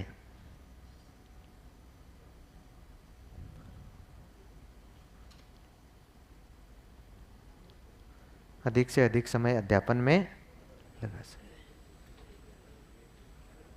हो गया? फिर नेक्स्ट लाइन में, अच्छा इसका एप्लीकेशन जारी कर दिया गया ना। नेक्स्ट लाइन में लिखो आप, ये एक है, उद्देश्य कंप्लीट हो गए हैं, उद्देश्य कंप्लीट है। अलग से लाइन लिखो, ये एक उपचारात्मक शिक्षण आधारित कार्यक्रम है। ये एक उपचारात्मक शिक्षण आधारित कार्यक्रम है।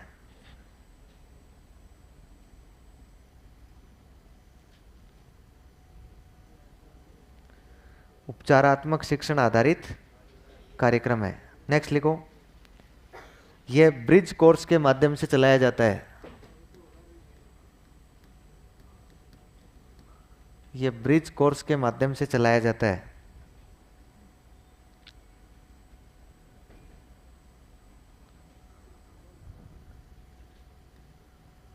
ऐप कब लॉन्च किया गया था?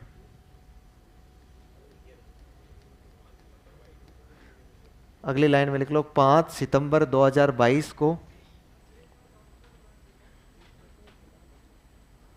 ये क्या लिखा है ऊपर? ब्रिज कोर्स आधारित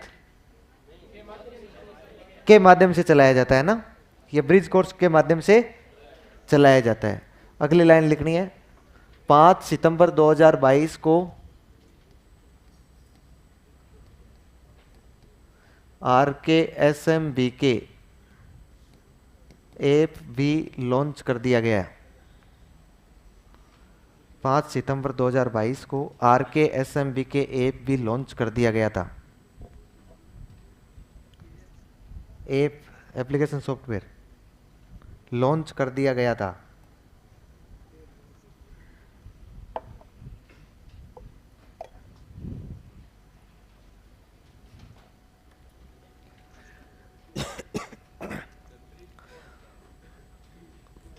बाकी तो पता है क्या इनमें से? नहीं, मैं कह रहा हूँ बाकी तो पता है क्या इनमें से? अरे मैं अभी समझाऊंगा, अरे रुको रे तुम। अभी हमने लिख रहा, पहले लिख रहे हैं हम लोग।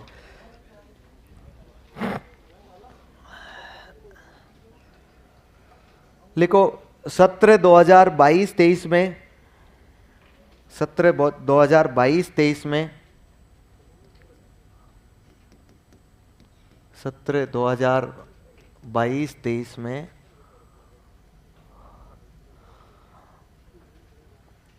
आगे डैश लगा के छोड़ देना ना। सत्र 2022-23 में आगे डैश लगा के छोड़ना, नीचे वाली लाइन में लिखना, नीचे वाली लाइन में लिखना जुलाई से, जुलाई अगस्त और सितंबर 3 माह तक, जुलाई से सितंबर तक 4 कालांश प्रति कार्य दिवस,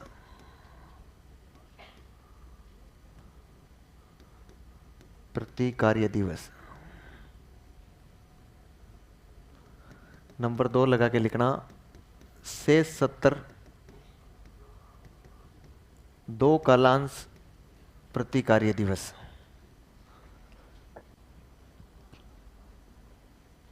दो कालांश प्रति कार्य दिवस।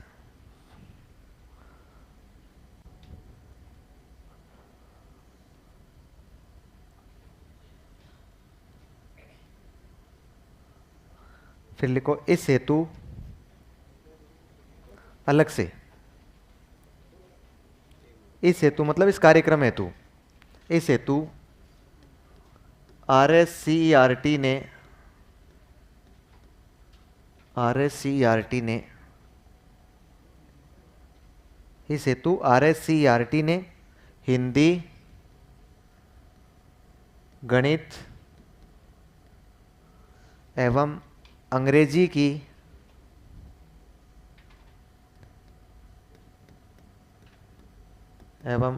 की ब्रिज कार्य पुस्तिकाएं जारी की थी, ब्रिज कार्य पुस्तिकाएं जारी की थी।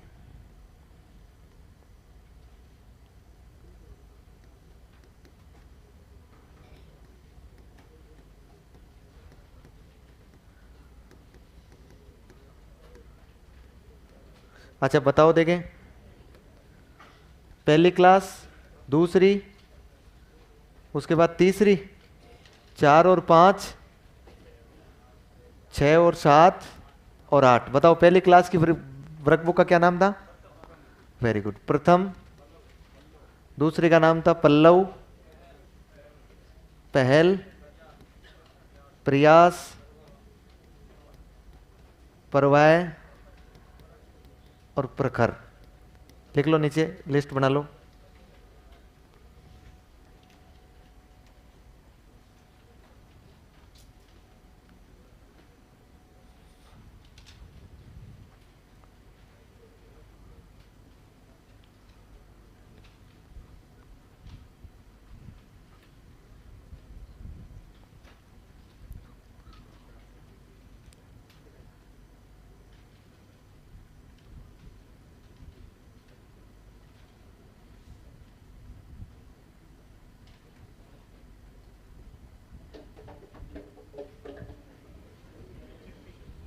नहीं, उठा लेंगे वो अपने आप ही।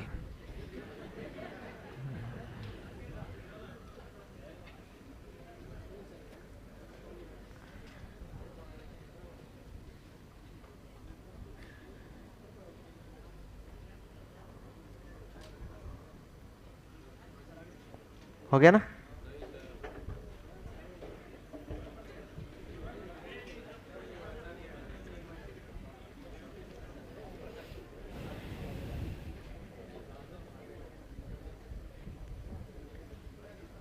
चले आगे,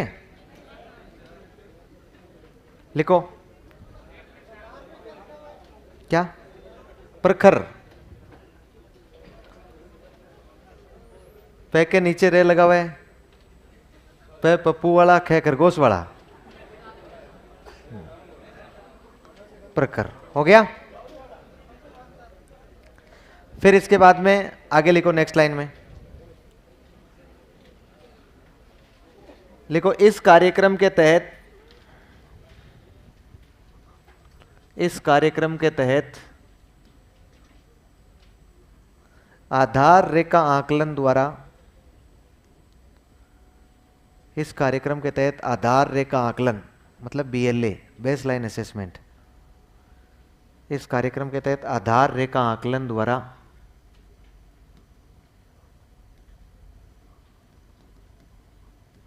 कक्षा के 2 समूह बनाए जाते हैं।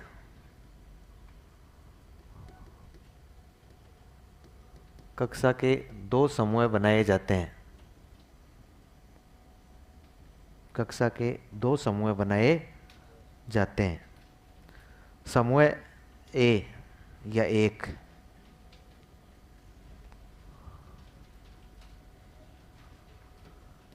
साठ प्रतिशत से अधिक दक्षता रखने वाले बालक,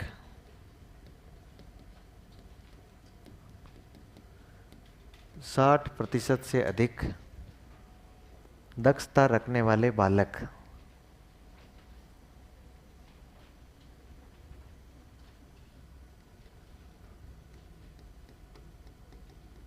60% से कम दक्षता रखने वाले बालक,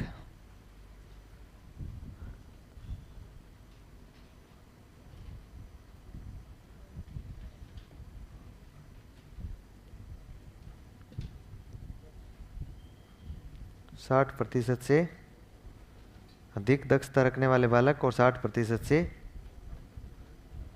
कम दक्षता रखने वाले बालक।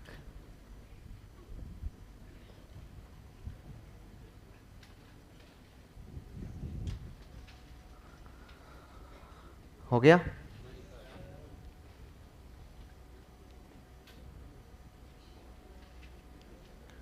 फिर नेक्स्ट लाइन में लिखो ग्रुप ए और बी दोनों लिखने हैं ना।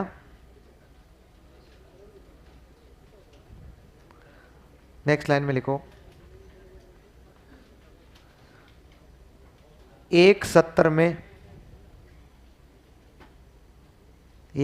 में इसमें 3 योगात्मक आकलन भी किए जाते हैं। एक सत्र में इसमें 3 योगात्मक आकलन भी,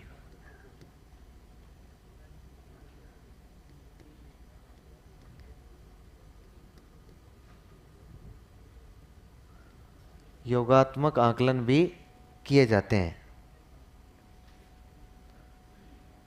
जिन्हें क्रमशः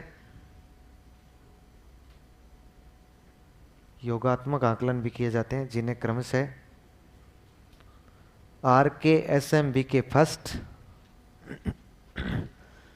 जिन्हें क्रमशः RKSMB के फर्स्ट, सेकंड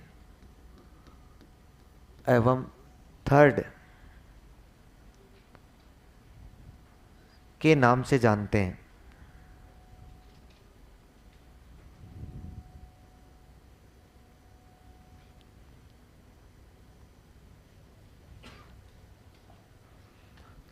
नेक्स्ट लाइन में लिखो इसे सत्र 2022-23, इसे सत्र 2022-23 के बाद, सत्र 2022-23 के बाद 2023-24 में भी संचालित किया गया, में भी संचालित किया गया।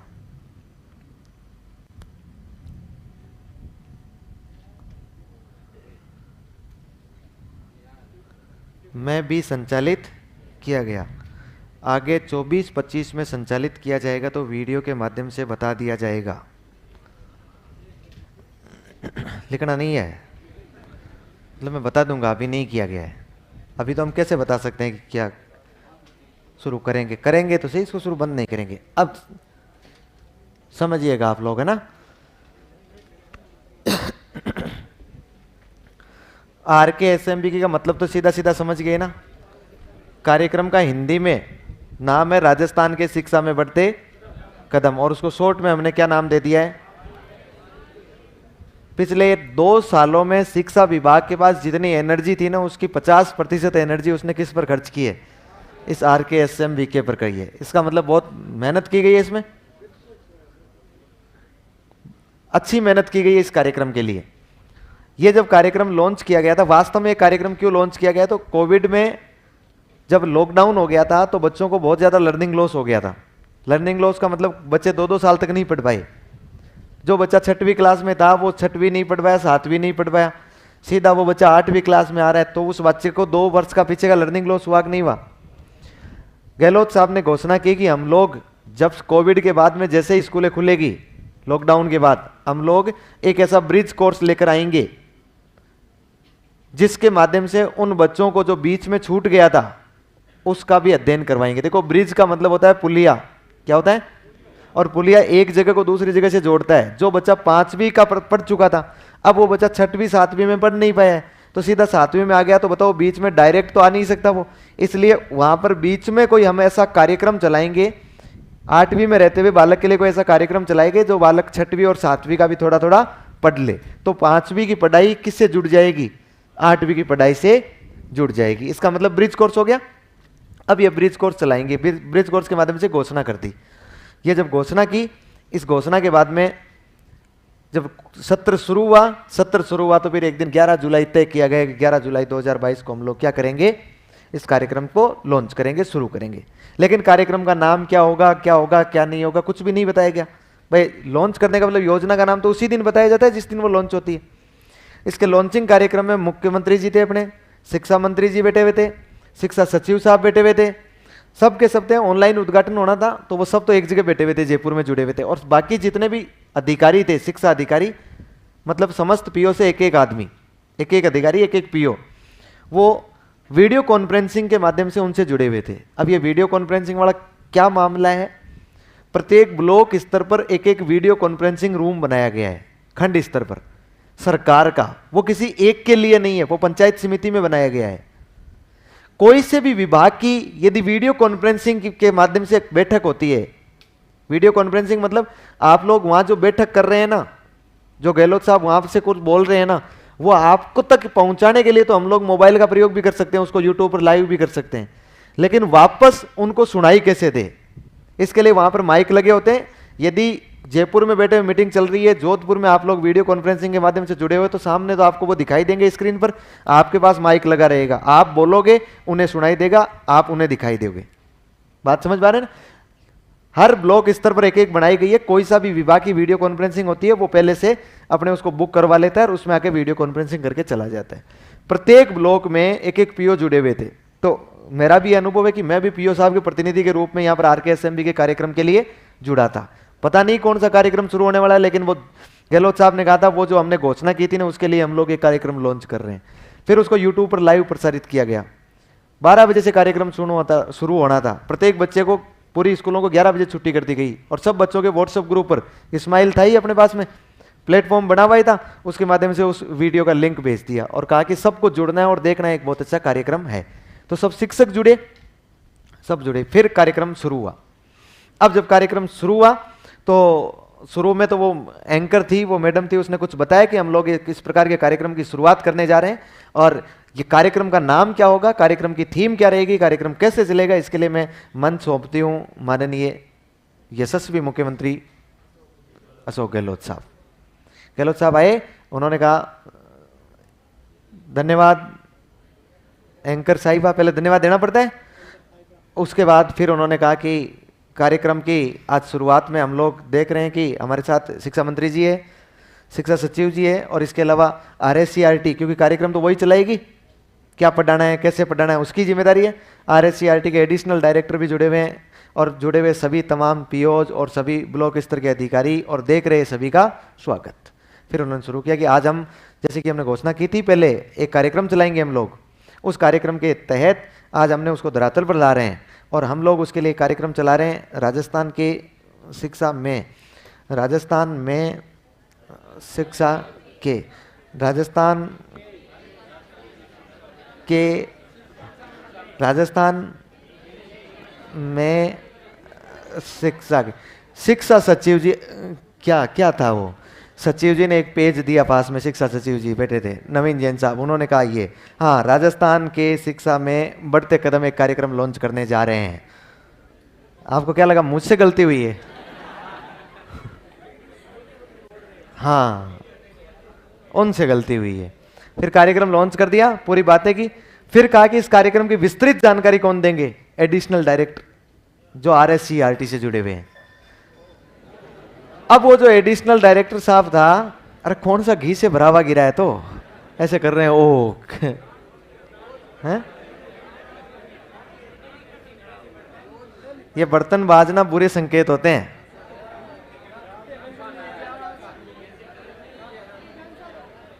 हाँ, बर्तन बाजना बुरे संकेत होते हैं, ढंग से रह लो शाम को 8 बजे तक।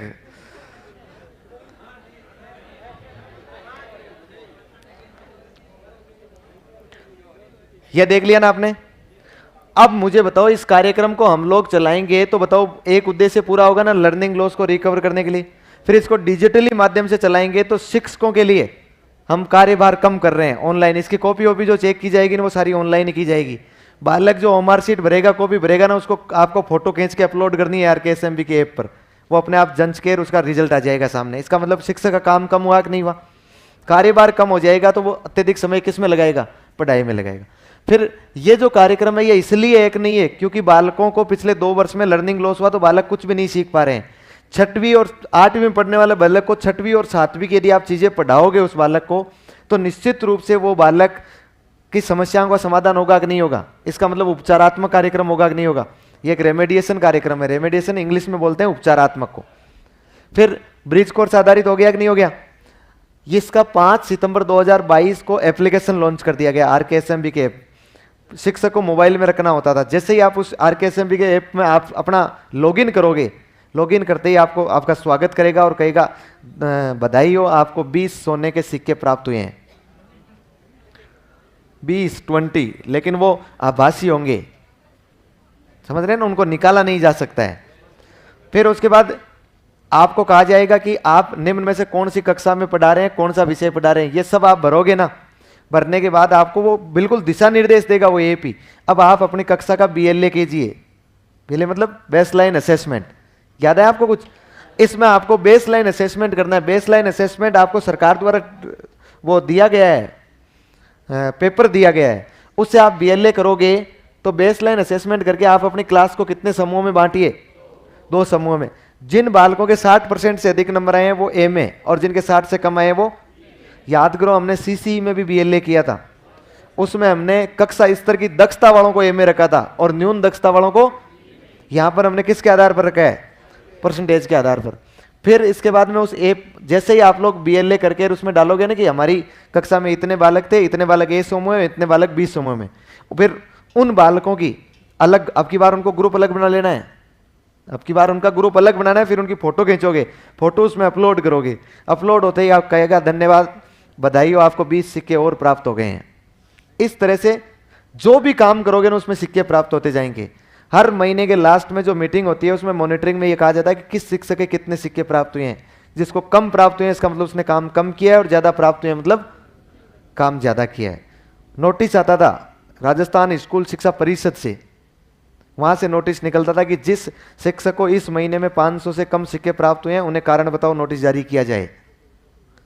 समझ पा रहे हैं? इसका मतलब काम तो ऑनलाइन हो गया। फिर यह कार्यक्रम किसके लिए चलेगा? तो कार्यक्रम चलेगा क्लास 1 से 8 तक के लिए। किसके लिए? 1 से 8 तक के लिए चलेगा। 1 से 8 तक के लिए केवल 3 सब्जेक्ट की बात है। कौन से 3? 2 तो वो FLN फाउंडेशनल लिटरेसी वाले आगे पढ़ाऊंगा मैं, एक तो हिंदी और एक गणित और एक साथ में अंग्रेजी। देखिए आपको पूछा जाएगा आरकेएसएमबीके में कौन सा सब्जेक्ट नहीं है, तो इसमें एक साथ में ऑप्शन में होगा विज्ञान। हम लोग सोचेंगे कि यार हार्ड तो क्या होता है, तो विज्ञान, अंग्रेजी और गणित को हम सामान्यतः कठिन सब्जेक्ट मानते हैं, इसलिए हिंदी को नहीं मानते हैं। लेकिन इसमें क्या सम्मिलित है, हिंदी, गणित और अंग्रेजी। इसके बाद में इसमें इस आरएससीईआरटी द्वारा अब उन बालकों को कैसे पढ़ाएंगे, तो उनके लिए अलग से किताबें निकालनी पड़ेगी। उनको जैसे 8वीं क्लास का बालक है तो उसको 6वीं और 7वीं पूरा कोर्स तो पढ़ा नहीं सकते, इसलिए उनमें से छांट के और उनके लिए एक एक वर्कबुक तैयार की थी। किसने, आरएससीईआरटी ने, प्रत्येक क्लास के लिए। उस वर्कबुक में इतनी चीजें लिखी हुई थी कि यदि वो बालक उस वर्कबुक को उस क्लास के साथ पढ़ता तो पीछे का सारा नॉलेज उसको हो सकता था। बहुत अच्छी लिखी गई थी, बहुत सुंदर लिखी गई थी वर्कबुक। रोजाना के एक एक कार्यपत्र बालकों को क्या करना था, हल करना था उसमें।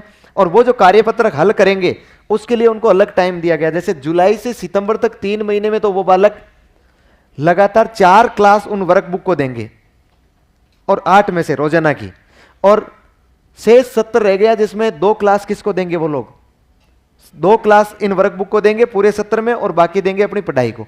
इसका मतलब ये भी तो पढ़ाई है। इन बालकों के 3 सब्जेक्ट तो क्लियर हो रहे हैं कि नहीं हो रहे हैं, कौन सा, हिंदी, मैथ्स और इंग्लिश क्लियर हो रहे हैं। फिर इसके बाद में प्रत्येक कक्षा की जो वर्कबुक निकाली गई थी, ब्रिज कार्य पुस्तिका निकाली गई, उसका अलग अलग नाम रखा गया था, वो आपसे पूछा जाएगा। पहली क्लास की जो वर्कबुक थी ना 3 सब्जेक्ट की, उनके नाम थे प्रथम। दूसरी क्लास की जो वर्कबुक थी पल्लव। तीसरी क्लास की थी, चौथी और पांचवी की एक ही था, चौथी और पांचवी के लिए सेम वर्कबुक थी, मतलब उसका नाम क्या था, प्रयास। 6 और 7 की सेम थी, उसका नाम क्या था, परवाह। और 8 के लिए प्रखर। ध्यान रह जाएगा। फिर इस कार्यक्रम को आगे बढ़ाया हमने, और आगे बढ़ा के हमने कंप्लीट कर दिया। अलग अलग थी, तीनों सब्जेक्टों के नाम एक ही थे। जैसे प्रखर हिंदी, प्रखर गणित, प्रखर अंग्रेजी। समझ गए ना। इस तरह से कुल मिला के 18 ब्रिज कार्य पुस्तिकाएं जारी की थी, वर्कबुक थी। इसको हमने एक सेशन के लिए लॉन्च किया था, लेकिन कहा गया कि इस कार्यक्रम भी एक अच्छा है। फिर सरकार ने कहा इसकी जब गुणवत्ता देगी तो कार्यक्रम भी अच्छा है, इसमें सुधार भी हुआ। और फिर दूसरी बात, बालकों में इतना सुधार नहीं हो पाया जितना लॉस हुआ था, इसलिए हमने इसको अगले सत्र में और चलाया। तो हमने एक सत्र में और चला दिया। इसके लास्ट में पेपर आते थे, जैसे बोर्ड परीक्षा में पेपर होते हैं ना 10वीं 12वीं में, वैसे बिल्कुल आपके आरपीएससी के पेपर आते हैं ना, पॉलिथीन में पैक हो गए छपके, वैसे पेपर आते थे। और आरकेएसएमबी के 1, 2 और 3 वर्ष में कितने होते थे, 3 होते थे। बात समझ रहे हैं। फिर अब मुझे बताइए ये कार्यक्रम कितना सुंदर था, कितना अच्छा कार्यक्रम था। यदि बच्चा उस वर्कबुक को रोजाना का एक कार्यपत्रक भर के सीख जाए तो स्कूल एजुकेशन में उसको दिक्कत नहीं होती थी। इतनी अच्छी वर्कबुक लिखी गई थी वो। हमारे पास जैसे ही वर्कबुक पहुंची, वर्कबुक पहुंचते ही 15 जुलाई 11 जुलाई को कार्यक्रम था, लगभग 20 जुलाई के आसपास वर्कबुकें हमारे पास आ गई थी। जैसे ही वर्कबुक पहुंची हमने किसको दे दी, बच्चों को, क्योंकि इस कार्यक्रम को सुना किसी ने नहीं था, कार्यक्रम का मतलब क्या है। उन्होंने सोचा हर बार की तरह वर्कबुक आई है, बच्चों को वर्कबुक सौंप दी गई। बच्चों को फिर एक बच्चे ने वर्कबुक जो भर लिया, एक बच्चा तो कोई ना कोई इंटेलिजेंट मिलेगा, सब बच्चों को कहा तुम भरो, उसकी नकल कर ली सबने। एक वर्कबुक को भरने में बालकों को एक ही दिन लगा, तो 3 वर्कबुक को भरने में कितना समय लगा, 3 दिन। चौथे दिन सभी बालकों ने सभी वर्कबुक भर के अलमारी में रख दी। इसकी मॉनिटरिंग बहुत भयंकर हुई। अधिकारी आने लगे, अधिकारी आया 4 दिन बाद वर्कबुक आने के, और उसने कहा लाओ वर्कबुक के 4-4 कार्यपत्रक चेक करवाओ, कितने भरे हैं आपने, 3 भरे हैं 4 भरे हैं। उसने कहा ये पूरी भरी हुई। अधिकारी ने माथा पकड़ लिया, उसने कहा अरे जो लर्निंग लॉस हमें 2 साल में हुआ था उसको रिकवर करने में हमें 1 साल लगेगा, आपने 3 दिन में कर लिया। कितने इंटेलिजेंट आप, है ना, कितने इंटेलिजेंट बच्चे हैं। फिर जिन जिन स्कूलों में ऐसा किया उन स्कूलों को वापस कहा गया। ये वर्कबुक ऑनलाइन भी उपलब्ध करवाई गई थी, इसलिए कहा फोटोकॉपी निकालो प्रत्येक वर्कबुक की वापस, और बच्चों को ये वर्कबुक वापस बांटो।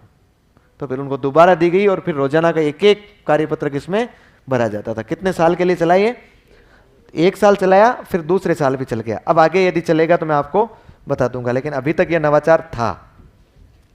फिर आगे बढ़ो।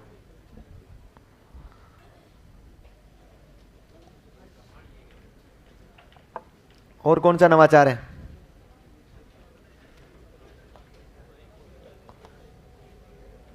नहीं है क्या,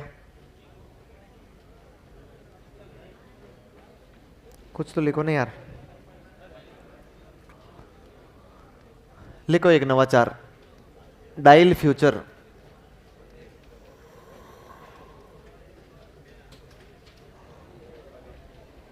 डायल फ्यूचर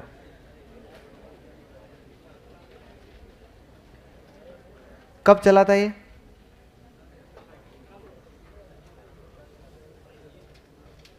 ये चला था 27 जून 2023 में। डायल, मोबाइल नंबर डायल करना, dial future. Mobile number dial करो, फ्यूचर बनाओ।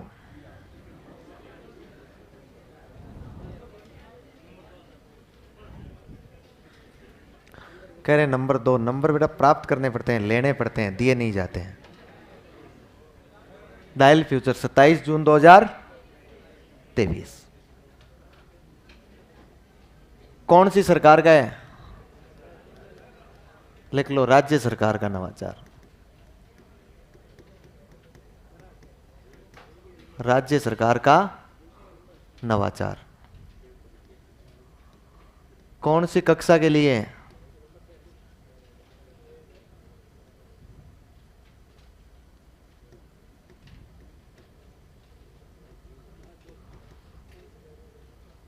किसके लिए? 10वीं पास करने वाले विद्यार्थियों हेतु।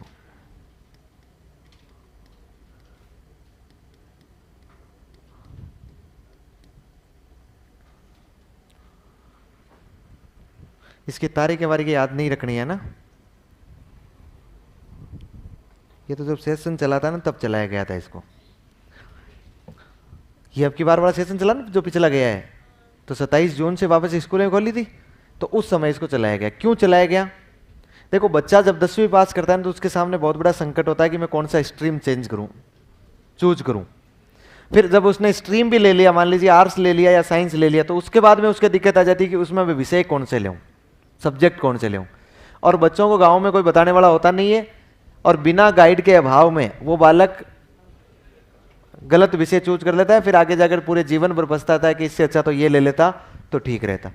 सरकार ने ये किया, सरकार ने प्रत्येक स्कूलों में एक एक लेक्चरर को पथ प्रदर्शक बना दिया। क्या बनाया? मतलब रास्ता दिखाने वाला। और जो पथ प्रदर्शक बना दिया, फैसिलिटेटर बना दिया, और उसके मोबाइल नंबर जगह जगह गांव में प्रसारित करवा दिए, गांव में लिखवा दी गई, और उसने एक टेबल लगवा दी गई। उसको स्कूल में एक टेबल लगा के बैठ गया वो। अब कोई भी बालक जिसने 10वीं पास किया हाल ही में, वो बालक या तो उसके पास जाके काउंसलिंग ले सकता है, या फिर उसे फोन पर काउंसलिंग ली जा सकती है, और वो उसे पूछ सकता है कि यदि मैं इस सब्जेक्ट को लेता हूं तो क्या फायदे होंगे और क्या नुकसान होंगे। वो उसे गाइड करेगा कि आप ये सब्जेक्ट लेोगे तो ये फायदा होगा, ये सब्जेक्ट लेोगे तो ये फायदा, मतलब पूरी काउंसलिंग देगा उसको। इस कार्यक्रम को नाम क्या दिया गया? Dial future. लिखो, इसके तहत कक्षा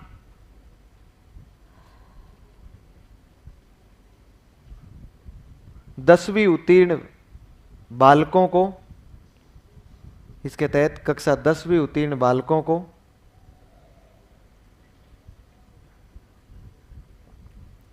स्ट्रीम मतलब संकाय, संकाय होता है ना, अब लिख के दूंगा, नहीं लिख के दूंगा मैं। सह होता है ना, सह पोर सांसी, संकाय।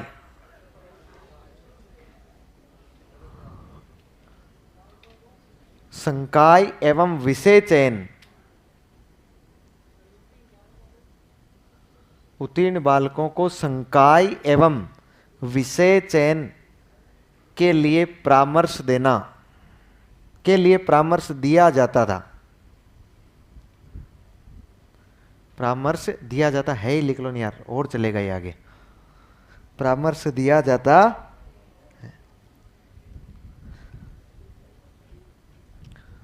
नेक्स्ट लाइन में लिखो, जिसके लिए एक शिक्षक को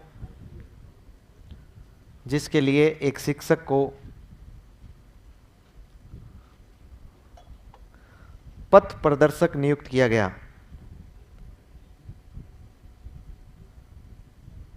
जिसके लिए एक शिक्षक को पथ प्रदर्शक नियुक्त किया गया।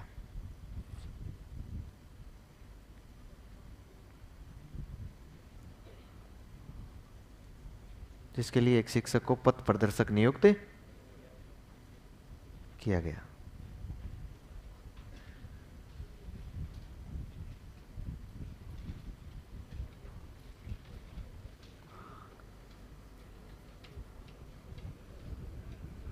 हो गया? कार्यक्रम पूरा हो गया है। हैं? संकाय को अंग्रेजी में स्ट्रीम बोलते हैं, हिंदी में संकाय बोलते हैं। आपने 12वीं पास किए क्या? किस संकाय से? क्या सब्जेक्ट था आपके? कला था या मतलब आर्ट्स था, साइंस था, कॉमर्स था? उस आर्ट्स को बोलते हैं संकाय, मतलब एक समूह को, एक समूह को बोलेंगे हम लोग संकाय। आजकल ये बाध्यता खत्म कर दिए, अब अभी तो है, अब खत्म करेंगे नई शिक्षा नीति में। हो गया? अगला कार्यक्रम लिखो।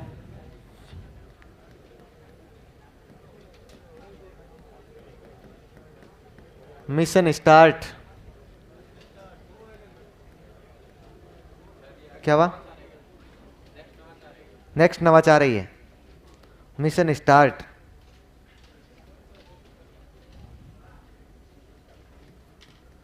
शिक्षक दिवस के अवसर पर लॉन्च किया गया था 5 सितंबर 2023 को।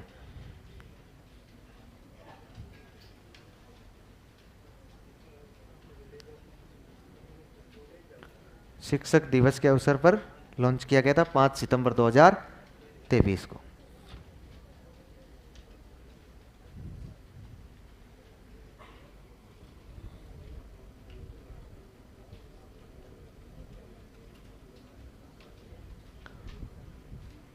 क्या था ये?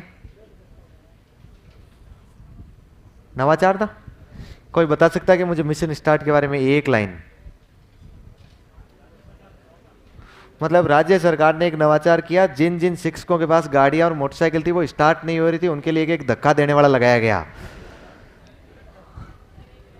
यही था ना, क्यों एक पीछे से धक्का लगाएं और गाड़ी क्या हो जाए? स्टार्ट हो जाए। और इसका नाम क्या था? लिख लो, यही था।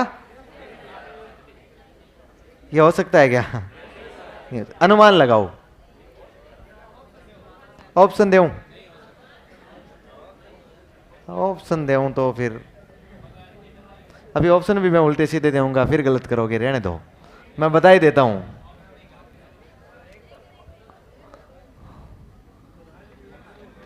ऑप्शन पे भरोसा नहीं करना चाहिए ना। देखिए, ये चलाया गया, पहली बात तो ध्यान रखिए, क्लास 9 से 12 के लिए। कौन सी क्लास के लिए? 9 से 12, इसका मतलब माध्यमिक के लिए था ये।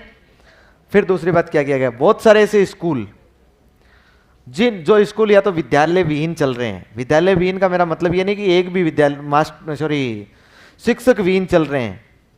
ऐसे स्कूल जो कैसे चल रहे हैं? शिक्षक विहीन। इसका मतलब एक भी मास्टर नहीं, ऐसा नहीं।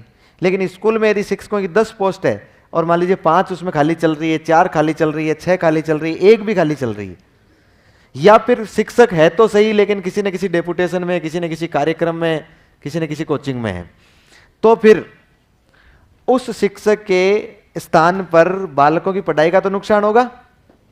भाई पढ़ाई का नुकसान होगा कि नहीं होगा? जब उसको पढ़ाई का नुकसान हो रहा है तो फिर इस प्रकार के बालकों के लिए सरकार ने कहा कि इन बालकों को हम लोग ई कंटेंट के माध्यम से पढ़ाएंगे। इन बालकों को हम लोग क्या प्रोवाइड करवाएंगे? ई कंटेंट प्रोवाइड करवाएंगे। ये हो गया ई कंटेंट, है ना। ई कंटेंट मतलब समझते हैं?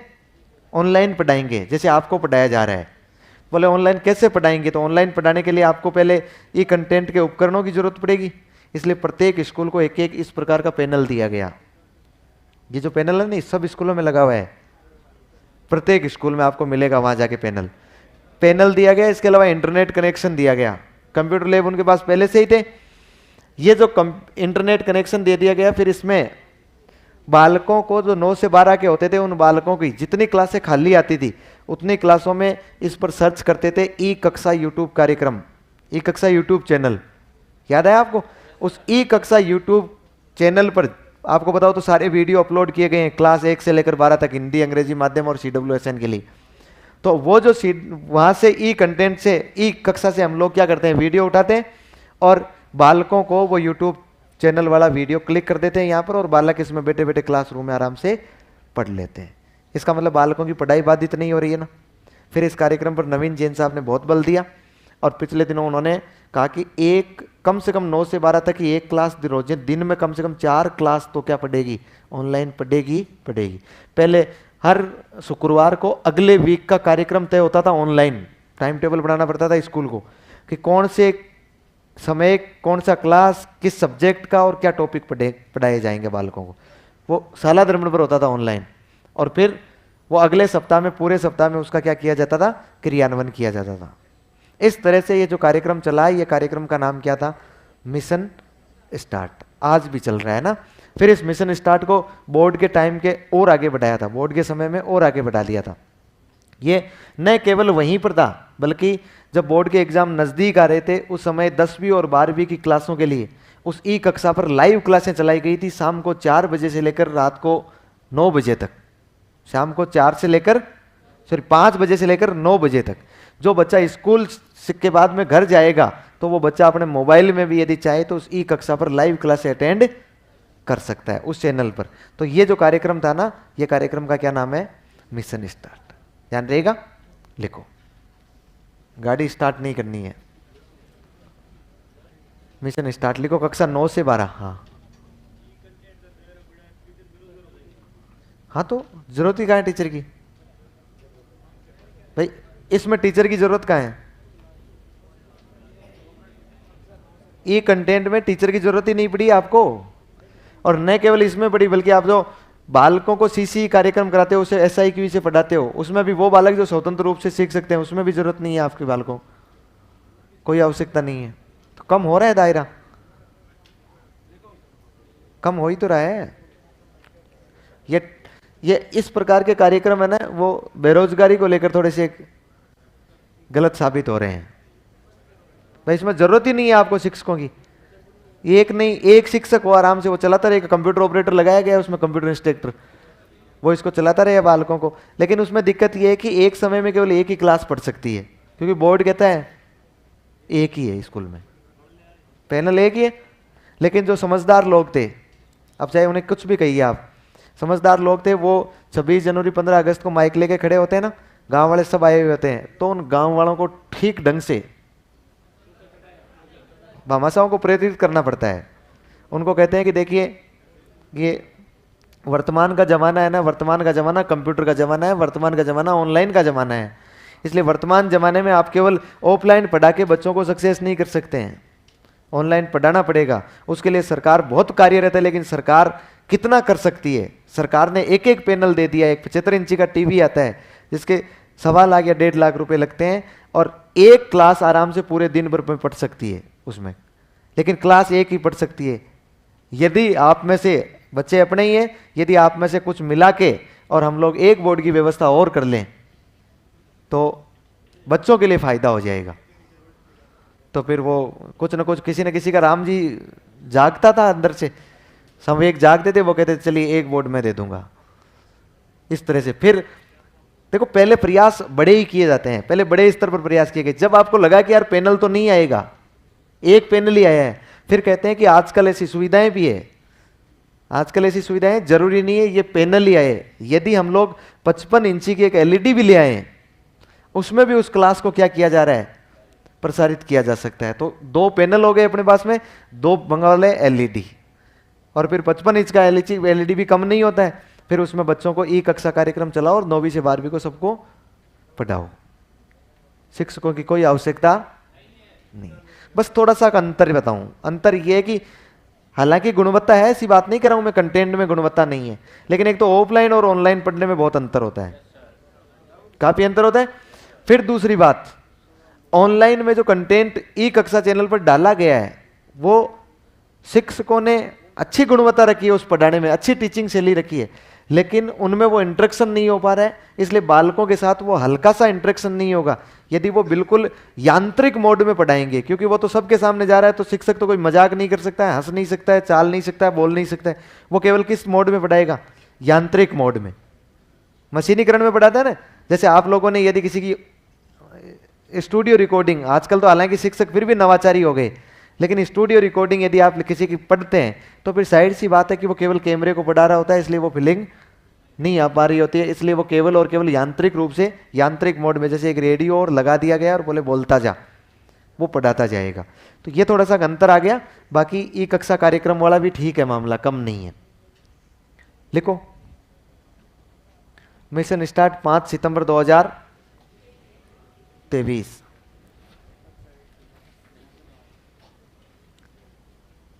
अच्छा एक बात बताइए मुझे, आपने एक शिक्षा वाणी कार्यक्रम देखा है ना? शिक्षा वाणी कार्यक्रम देखा है? शिक्षा वाणी की चर्चा कर रहा हूं मैं केवल। शिक्षा वाणी कार्यक्रम कितने मिनट का आता था? याद आया आपको? एक नई चीज से जोड़ रहा हूं, शिक्षा वाणी कार्यक्रम 55 मिनट का आता है। कितने मिनट का? लेकिन ये तो एक कोविड के दौरान चलाया गया कार्यक्रम, एक नहीं है। बिना कोविड के ही आरएससीआरटी ने एक रेडियो पर प्रसारण शुरू कर रखा है। किसने? आरएससीआरटी ने। लेकिन किसके लिए कर रखा है? केवल बोर्ड की कक्षाओं के लिए। किसके लिए?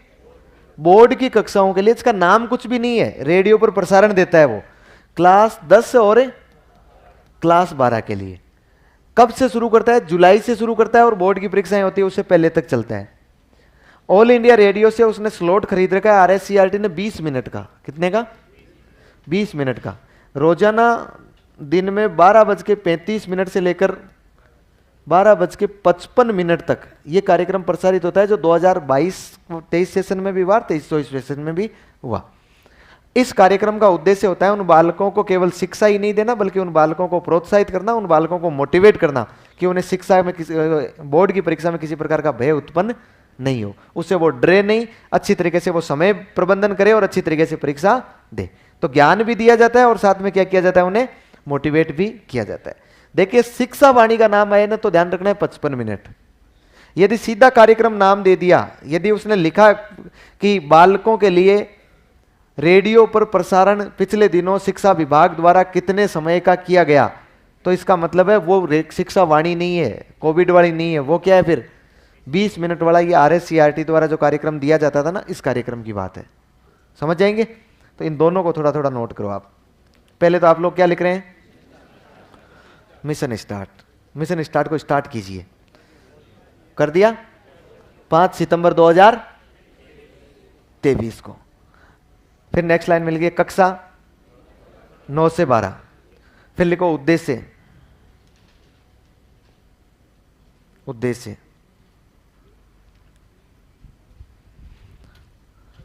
लिखो, शिक्षक विहीन विद्यालयों में,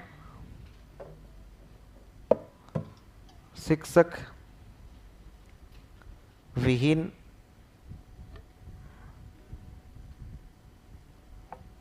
विद्यालयों में, शिक्षक विहीन विद्यालयों में बालकों को ई कंटेंट के माध्यम से शिक्षा देना। ई कंटेंट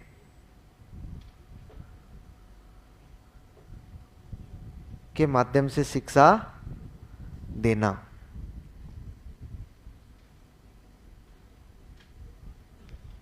नेक्स्ट लाइन में लिखो,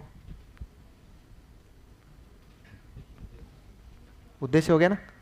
नेक्स्ट लाइन में लिखो, इसके लिए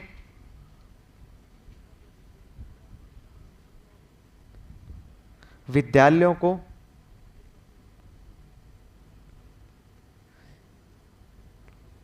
इसको कौन सा पैनल बोलते हैं? इंटरेक्टिव पैनल बोलते हैं। 4K इंटरेक्टिव पैनल होता है ये ना। आपने तो सीधा लिख लो ना, इसके लिए विद्यालयों को डिजिटल बोर्ड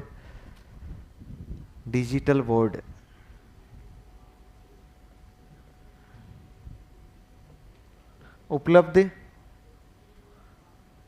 करवाए गए।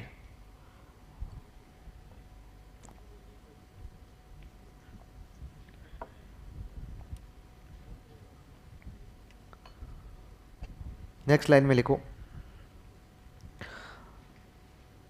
बोर्ड परीक्षा के समय, बोर्ड परीक्षा के समय कक्षा 10 एवं 12 के, बोर्ड परीक्षा के समय कक्षा 10 एवं 12 के विद्यार्थियों हेतु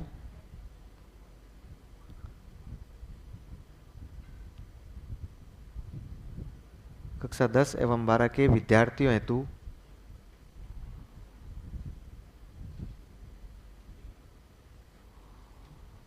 बोर्ड परीक्षा के समय कक्षा 10 एवं 12 के विद्यार्थियों हेतु ई कक्षा यूट्यूब चैनल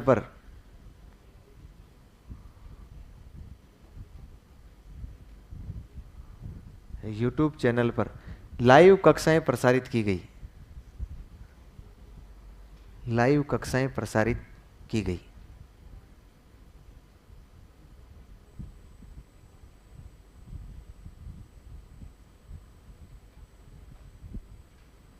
हो गया? फिर नीचे अलग से नोट लगा के लिखो,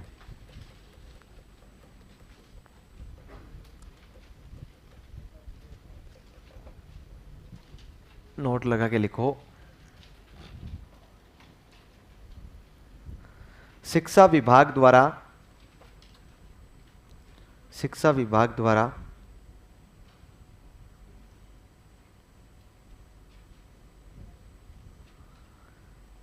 कक्षा 10 एवं 12 के विद्यार्थियों हेतु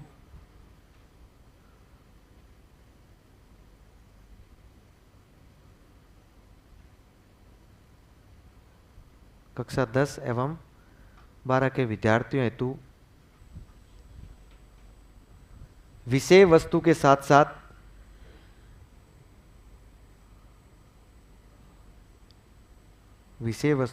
साथ परीक्षा की चुनौतियों का सामना करने के लिए, परीक्षा की चुनौतियों का सामना करने के लिए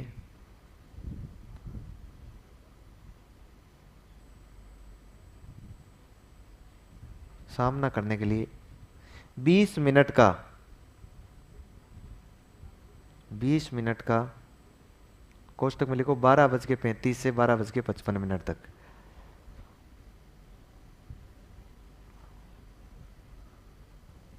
बीस मिनट का,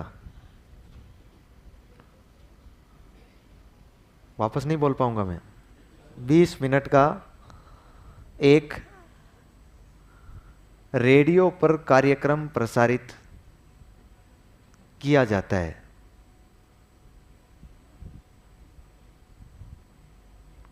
कार्यक्रम प्रसारित किया जाता है।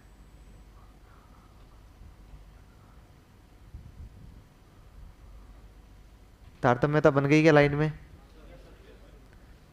हो गया? अच्छा, ये कब किया जाता है ये आपको मैंने बता ही दिया है, जुलाई से शुरू होता है। अच्छा, ये रोजाना किया जाता है, ये भी ध्यान है ना, हमेशा किया जाता है। इसी में अगली लाइन और लिख लो, कंटिन्यू ही। हाँ, इसी में ही कंटिन्यू लिखना है ना। क्या?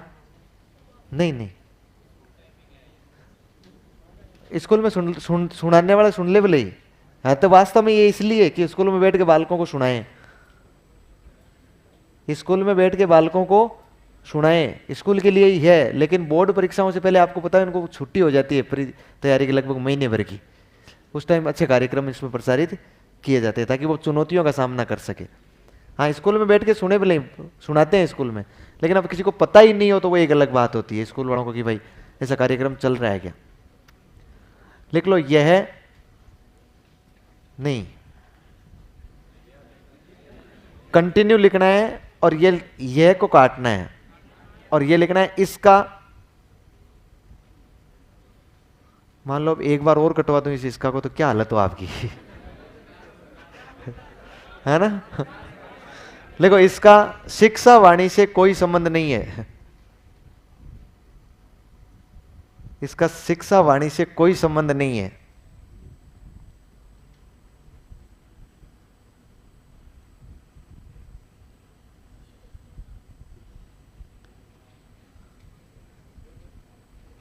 शिक्षा वाणी से कोई संबंध नहीं।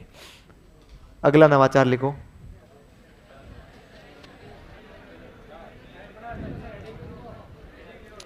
अभी अगले नवाचार की हेडिंग आई नहीं है, जब आएगा तो मैं आपको वीडियो के माध्यम से बता दूंगा। अभी तक ये यही नवाचार है ना।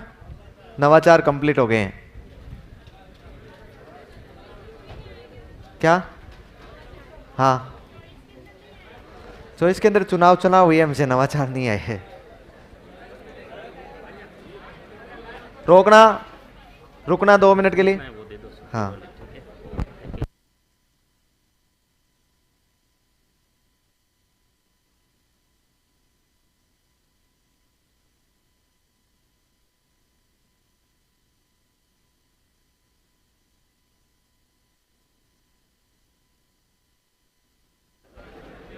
अच्छा देखिए, एक तो आप लोगों के लिए सूचना, बैठ जाइए।